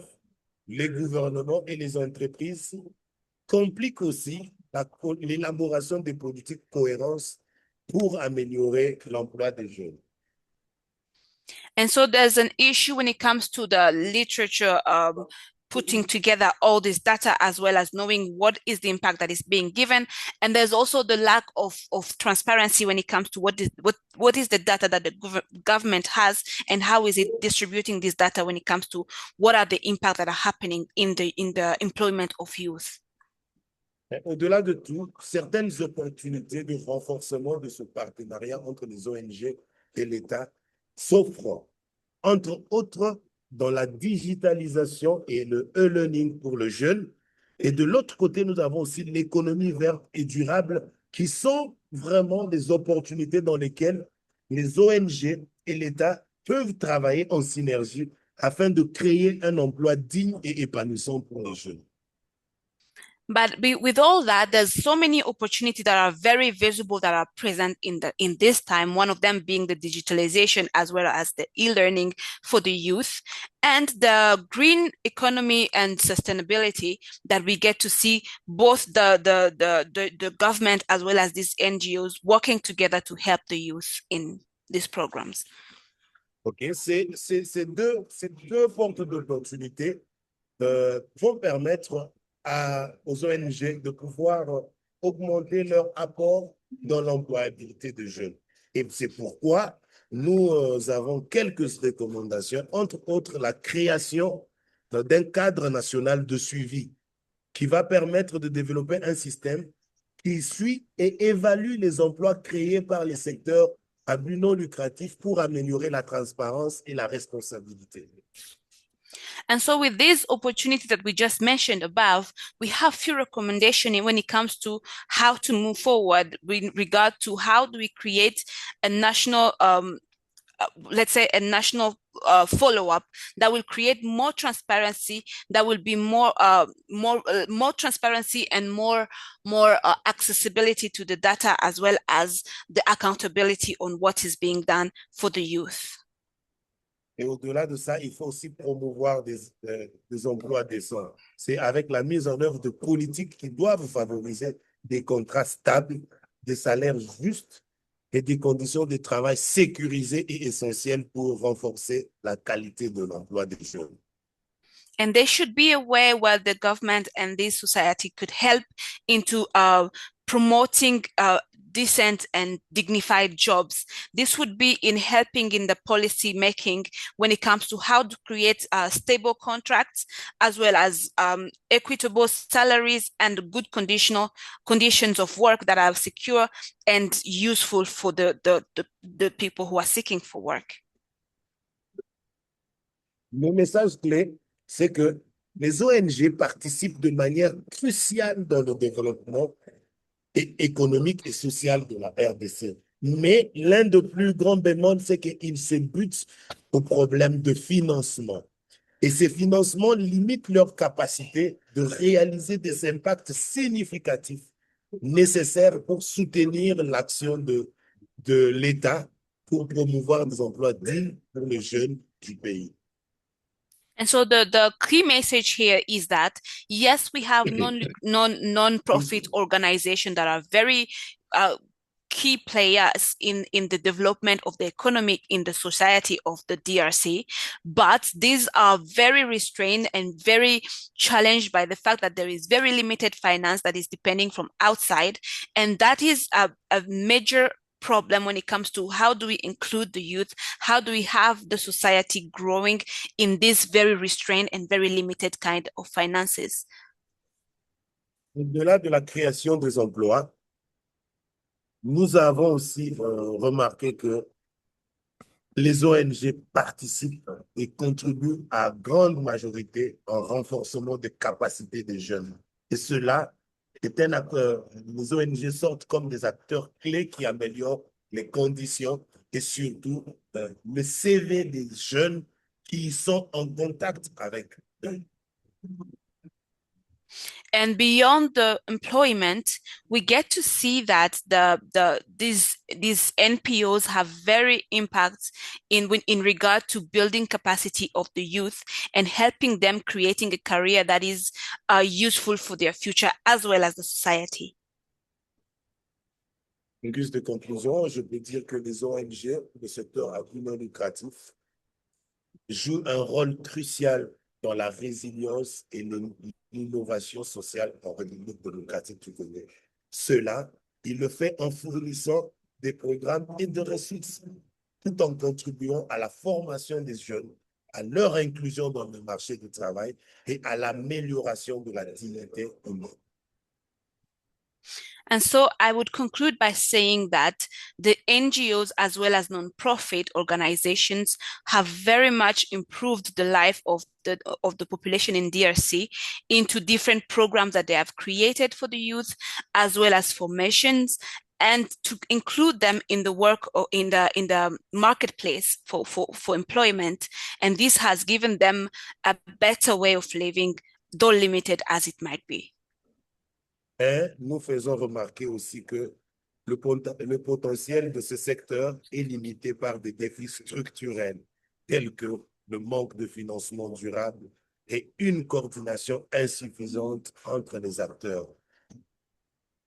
And so we have to also emphasize to the point that this potentiality is not fully explored because of lack of financial, of durable, of sustainable finances, as well as good coordination when it comes to all the key playholders or key stakeholders in these endeavors. Ici, pour garantir un avenir meilleur aux jeunes, il est impératif d'adopter des stratégies novatrices qui soutiennent non seulement la croissance dans le secteur, mais qui viennent aussi aider la collaboration entre les bailleurs, les ONG, qui vont renforcer leurs capacités et élargir leur portée, créant ainsi des opportunités d'emploi et d'épanouissement. And so to ensure that the youth has a better future, it is important to adopt innovative strategies that will not only be able to help the sector, but will be able to be collaborating with the investors as well as the NGOs and the NPOs into enlarging their reachability in the society.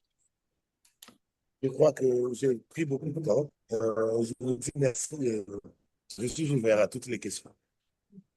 Thank you so much for giving me the time. If there are questions, I am willing to answer them. Thank you very much. Thank you so much, Gillian, and then our interpreter for doing a great job. We really understood whatever the presentation was. And this is also a great opportunity to hear from the Francophone countries that are well represented in this particular project that we are implementing. So our time is much spent, so I'll call Dr. Martin Milolo, to quickly share some insights as a discussant for this particular literature review. Please come in, Dr. Martin. Hi, everyone. Good morning. Can you hear me? Yeah, we can hear you clearly.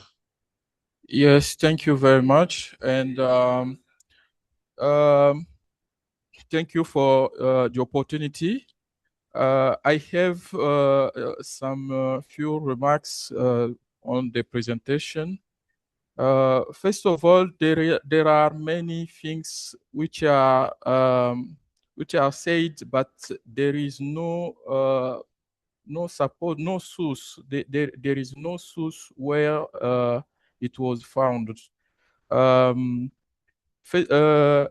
thing is the study or the review doesn't show what it's called the sustainable employment, and what they mean by youth, what they mean, who are the youth for which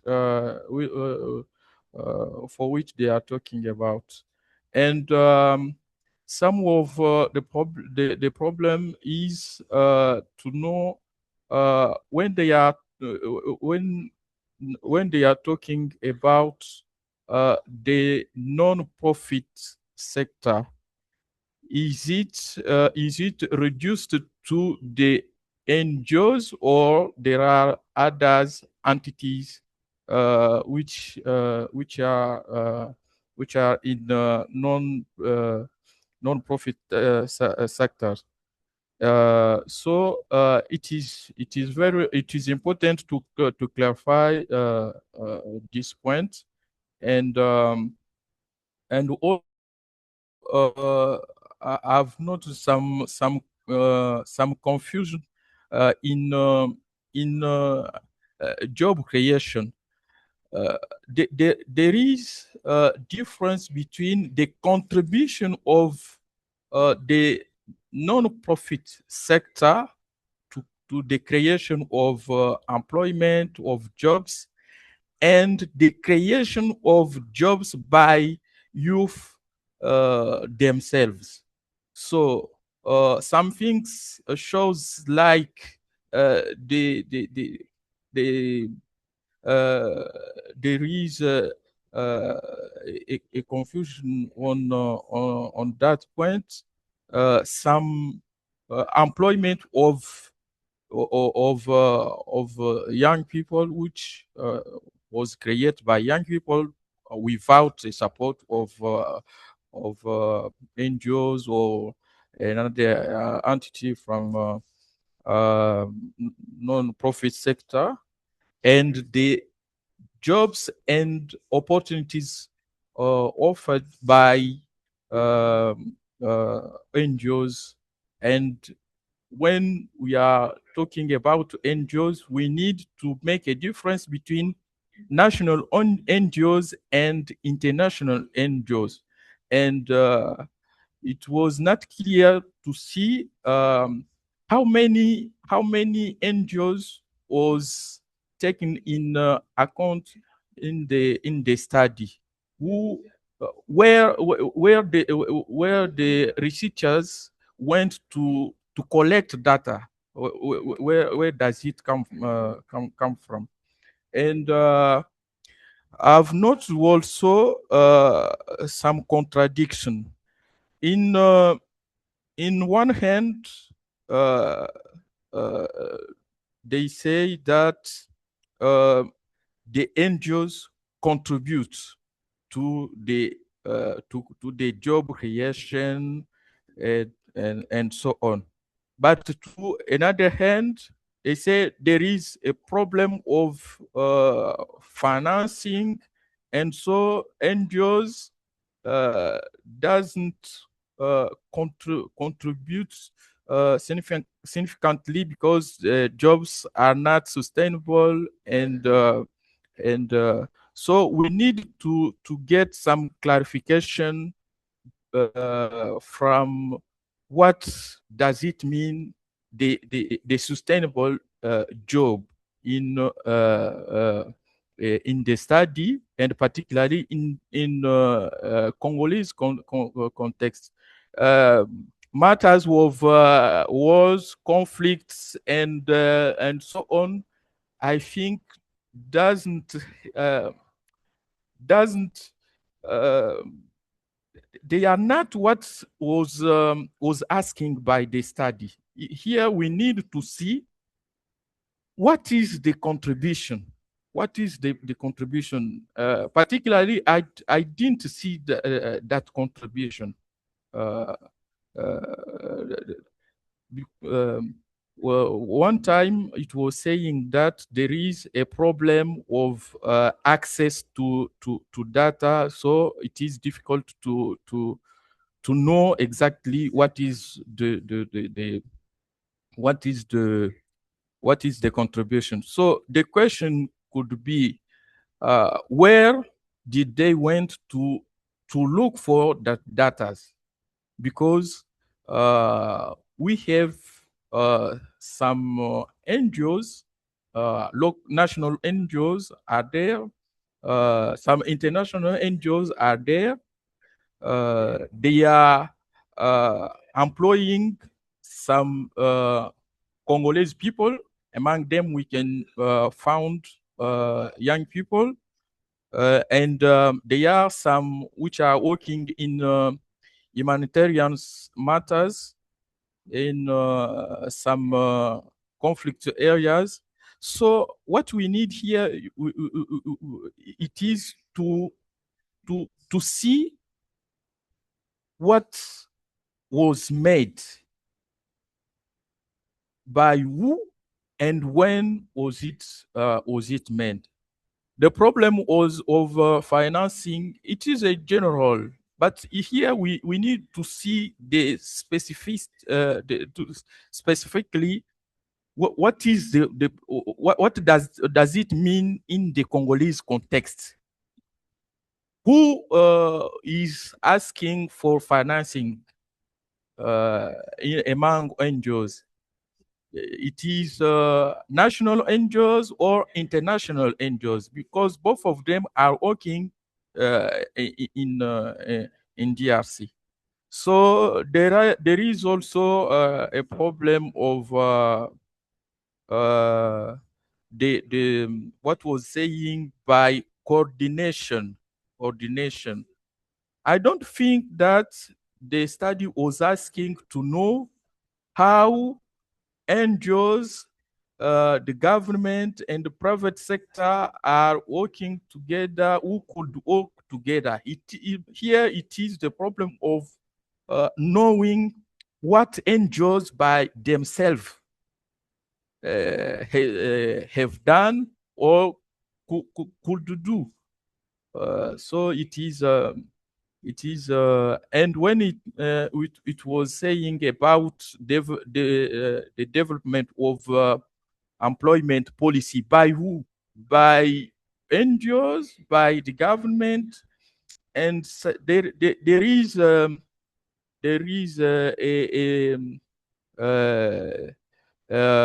need for clarification in the study, because it does to show clearly what was found and where data were found, and so on. I can stop by there, and so that is some of comments I had to share with you. Thank you. All right, thank you so much, Dr. Martin. And these are interesting things to note. And the authors and the country partners will take note of it and make sure that as we move on into the qualitative phase, some of these questions will go. These literature reviews are scoping studies, of which presented the state of the literature. So definitely we are now moving into the empirical phase, which will highlight some of these things using data. So thank you for your great insights, and we'll look forward to making sure that we take care of some of these things going forward. So I'll invite Ernest. I don't know if Ernest is still on the call. If Ernest, you can speak and then share your insights on this the Rwandan report.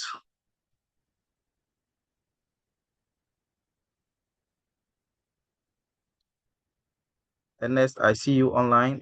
You are muted if you are speaking.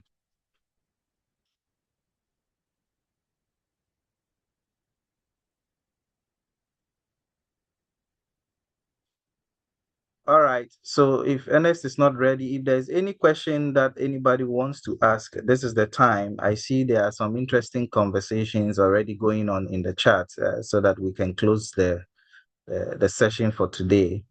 I see there's a comment from Veronica. Veronica saying, "Hi everyone. There's a common trend emerging to some extent, from these discussions today, governments do not look at NPOs as viable vehicles to drive employment, although they do the opposite. Is it because of the donor model, which brings in an element of unsustainability? It needs to change. I run an NPO that supports development of women and youth in agriculture in SA, and we do a lot to develop women farmers. Great findings. Thank you. These are great insights from Veronica. And asking a question: is it because of donor model which brings in an element of unsustainability? I don't know any of our panelists from our country partners who would want to speak to this particular question. Anybody can go.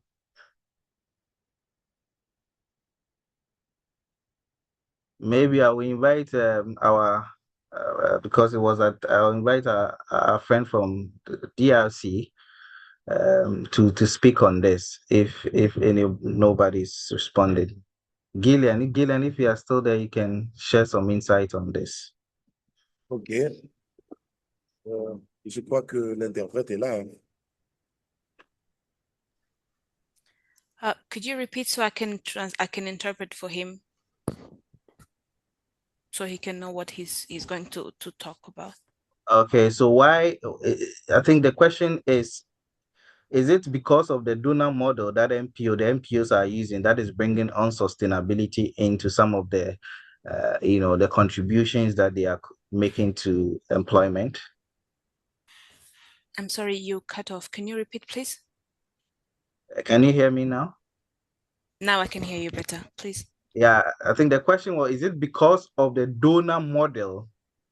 I think in regards to funding, the donor model, which brings in an element of unsustainability to the contributions of the nonprofit sector to job creation or employment. Est-ce que c'est à cause du modèle de donneurs ou bien des bailleurs qui crée la sorte d'instabilité dans les ONG et les non-profits? OK. J'espère bien que M. Martin a essayé un peu de poser quelques questions, soulever quelque chose. Alors, comme M. Martin l'a bien dit, nous nous sommes basés sur une revue de littérature. Et dans cette revue de littérature, bien sûr, il y a une distinction entre les nationales et les ONG internationales. So though I think Martin has raised some of the question we've had. And so as he mentioned, we based our review on the literature on the national NGOs as well as internationals. Et au-delà de ça, nous avons en RDC, quand nous nous sommes mis à chercher toutes les données sur les ONG, la porte la plus ouverte, c'est le ministère de la Justice qui délivre les documents à toutes les ONG. And so when we started our research or collection of data, the door that was mostly open to us was the Ministry of Justice, which is the one that is in charge to offer all the data to the NGOs. Et donc, avec eux, connaître déjà le nombre des ONG, c'est très difficile pour les classifier. C'est très difficile c'est vraiment une manne à cacher pour ce ministère. And so it was very difficult to get the data when it comes to finding what is the number of NGO that is visible or that is present in the country. It was something that there would not disclosure to us. Et malheureusement pour nous, c'était au moment où un des ministres de la Justice avait interdit à toutes les ONG qui ne possèdent pas les données et qui ne possèdent pas des papiers en ordre d'exercer. Et cela a posé beaucoup de problèmes pour avoir des données les plus percutantes sur cette question. And this happened in the season where one of the leaders in the Ministry of Justice had stopped or had had refused that the NGOs that don't have documents that are legalized or that are formal to be operating their work, and that was a difficult hindrance to our work as well. Mais la porte d'entrée de toutes les ONG, et bon, pas toutes les ONG, tous ceux qui œuvrent dans le secteur à but non lucratif, c'est un papier qu'on appelle en RDC F92. And so the document that is given to all the non-profit organizations that are operating is the document that is called N92, sorry. Yeah. Alors, yeah, I think you should wrap up. We are almost behind time. Yeah. Sorry, what did you say? I said you should wrap up. We are almost getting to the end of the discussion. Ok, d'accord. Est-ce que vous pouvez essayer de capituler parce que la session va bientôt terminer? Ah, ok. Je me juste dire que le grand problème qui se trouve là, c'est d'abord celui des données. Et ces données-là ne permettent pas de dire réellement combien de jeunes, par exemple, sont employés par des organisations à but non lucratif et combien de jeunes, par l'entremise des organisations de but non lucratif, sont parvenus à créer eux-mêmes ou pour les autres des emplois. And so our biggest issue is having clear data, because the data we have do not clarify how many of this youth we've been talking about have been offered employment through the non-profit organization, or how many of those that were trained by this non-profit were able to create employment for themselves as well as others. On peut sentir directement les effets des ONG, mais sans toutefois des activités des secteurs à but non lucratif, et ne pas oublier que ce secteur est largement en RDC aussi. On en trouve beaucoup d'églises qui font partie de ce secteur, mais qui, dans la majorité des cas, a des jeunes qui travaillent, par exemple, dans des églises, mais qui ne sont pas payés. And so we have to acknowledge that though the non-profit organizations are very present in a good number or in a large number in this country, the issue is that we get to see some of, I say in example, some of the churches that have employed youth that they don't pay. OK. Donc, en général, c'est un peu un secteur beaucoup plus compliqué à comprendre, vu tous les enjeux qui sont là, liés déjà à l'octroi de papier et à clarifier réellement ceux qui sont en train d'œuvrer au sein des ONG, sans toutefois oublier que la plupart des ONG locales ou nationales sont des ONG mallettes qui n'ont pas de structure et qui n'ont pas de bâtiments appropriés pour ces différentes ONG. Merci. And so the circumstances are very complex when it comes to finding which NGOs as well as non-profit that are working with national or international NGOs, because these ones are like not transparent enough to tell us what is the impact that they are offering. Thank you. Thank you. I see Prof. Moshin's hand is up. Prof. Moshin, you can speak.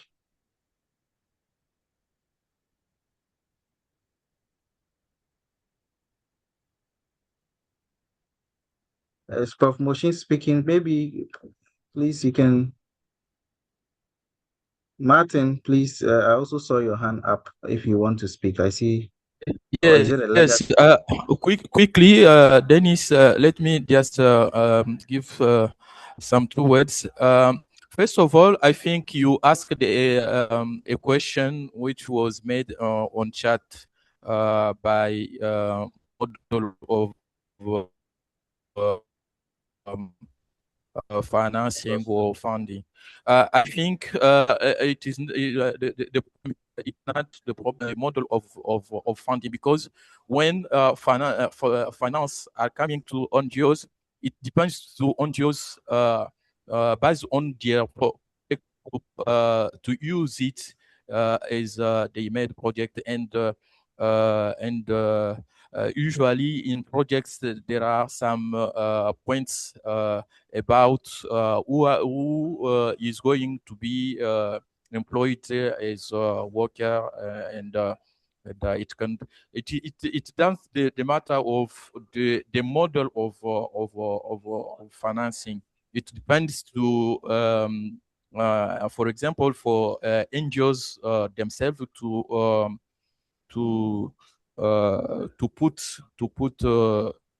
put it in what they want to do specifically in job creation. But I would like to speak in French for my Please go ahead because we have an yes. interpreter here.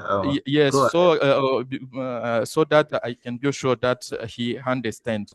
So interpreter can help us. Alors, notre ami Guylain qui a présenté pour la RDC, ce que je voudrais vous dire tout simplement, c'est que d'abord, il faut revoir la méthodologie de recherche des données. Les données sur la création d'emplois par les ONG, vous ne pouvez pas aller les chercher au niveau du ministère de la Justice parce que le ministère n'est chargé que de l'octroi des documents administratifs. Interpreter, can you hear me? Yes, I can. I'm wondering if you would like for me to interpret for the whole team or just to let you speak with him directly. No, you can interpret so it can be useful for everyone. Okay, if you want me to interpret, I would like you to go slowly so we can both go together. I will try and say the things that you said before because I think I got that. So what he's saying is, he's telling the colleague that the methodology that is being used or the method that is being used to collect data might not be the most sufficient one. Yes, the ministry can offer some documentation, but it might not be the only way they can find the data they look for. La deuxième chose, c'est qu'il faut aller auprès des ONG pour chercher les données sur les emplois qu'elles ont créés, c'est-à-dire en demandant combien de personnes elles engagent ou combien de formations sur la création d'emplois ces ONG-là ont déjà mené. Et comme ça, vous pouvez identifier que nous avons été chez telle ONG, et vous pouvez donner même avec les noms, comme ça, ça donne un peu des sources un peu fiables.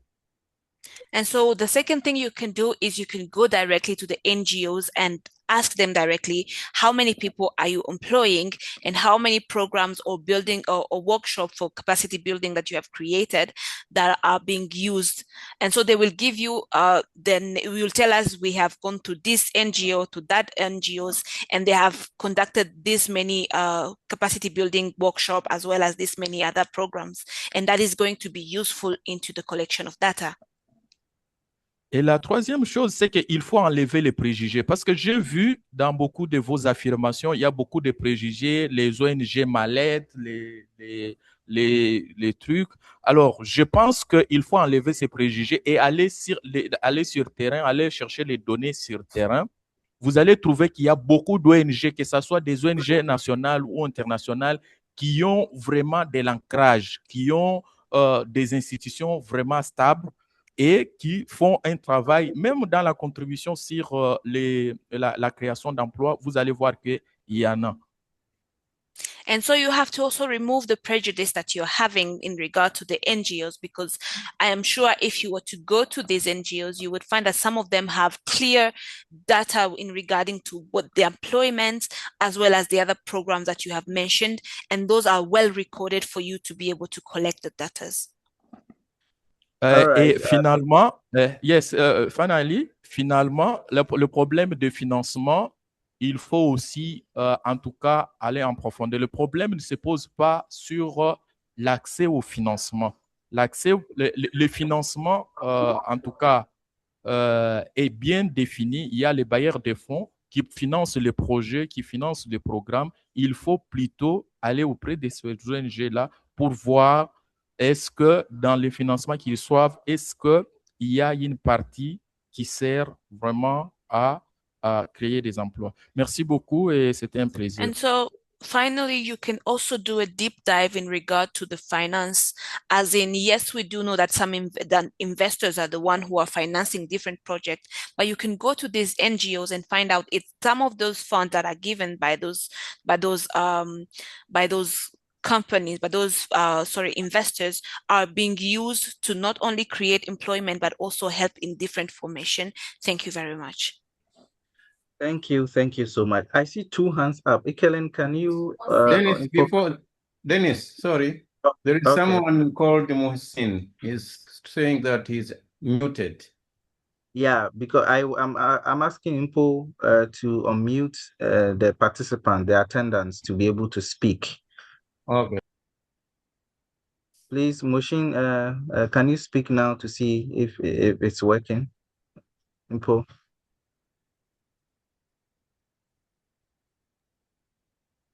Gene, are you able to unmute Moshini? Or do this, unmute the participants as well? Yeah, please It will do be easier unmute that them. way. Yeah, to speak. We have about 6 minutes to end the session.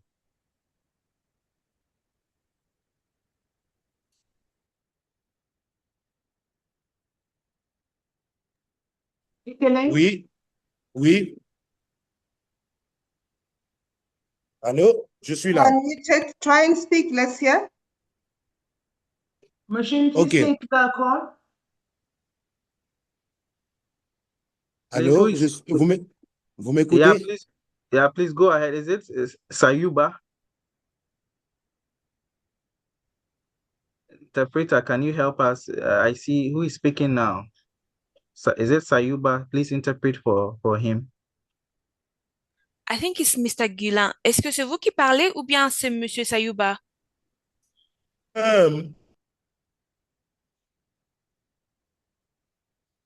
Si vous parlez, vous êtes en mute. OK. Je voulais juste remercier M. Martin et dire que ce qu'il a relevé, c'était maintenant le travail de la collecte de données. Et la collecte de données pourra répondre à toutes ces questions. C'est déjà fait. Et nous allons, peut-être quand il y aura d'autres webinaires, où nous allons présenter maintenant qu'est-ce que la collecte de données a dit nécessairement sur ces différentes questions. Okay, so the person that was speaking was Mr. Guillain. So he was just replying to what Monsieur Martin said. He's mentioning that yes, he acknowledged all the things he said, that all of that will be collected when they're doing now the collection of data on the field as they're going. Okay, thank you. And I'm sure it's Moshin able to speak now, Professor Moshin. I think it's best to advise them to write in the chat if it's not working. Yeah. Please, you can post your questions in the chat. We have about 4 minutes to end this. And if anything, I'll read for the person to answer. But if not, we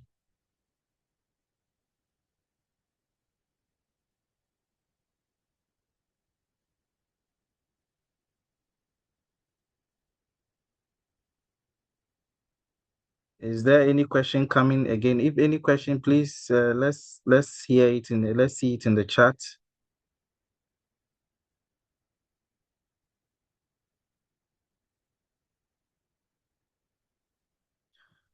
Yeah, I think we can end here, colleagues. Okay. All right. I think he's just asking for us to share presentations. We'll do that as well in an email. So thank you, colleagues. On behalf of the director, Professor Moyo, thank you for joining today's webinar. It's been an interesting one. We have, understood some of the contributions of the nonprofit sector in these countries. Unfortunately, we couldn't bring the presentation for South Africa. We'll do that in our next webinar, which is next month, 26th. So we'll send out the invitation again, and we'll hope that you join us. This is an opportunity or a platform to get to understand the state of the literature in this area, which we want to contribute critically to the literature.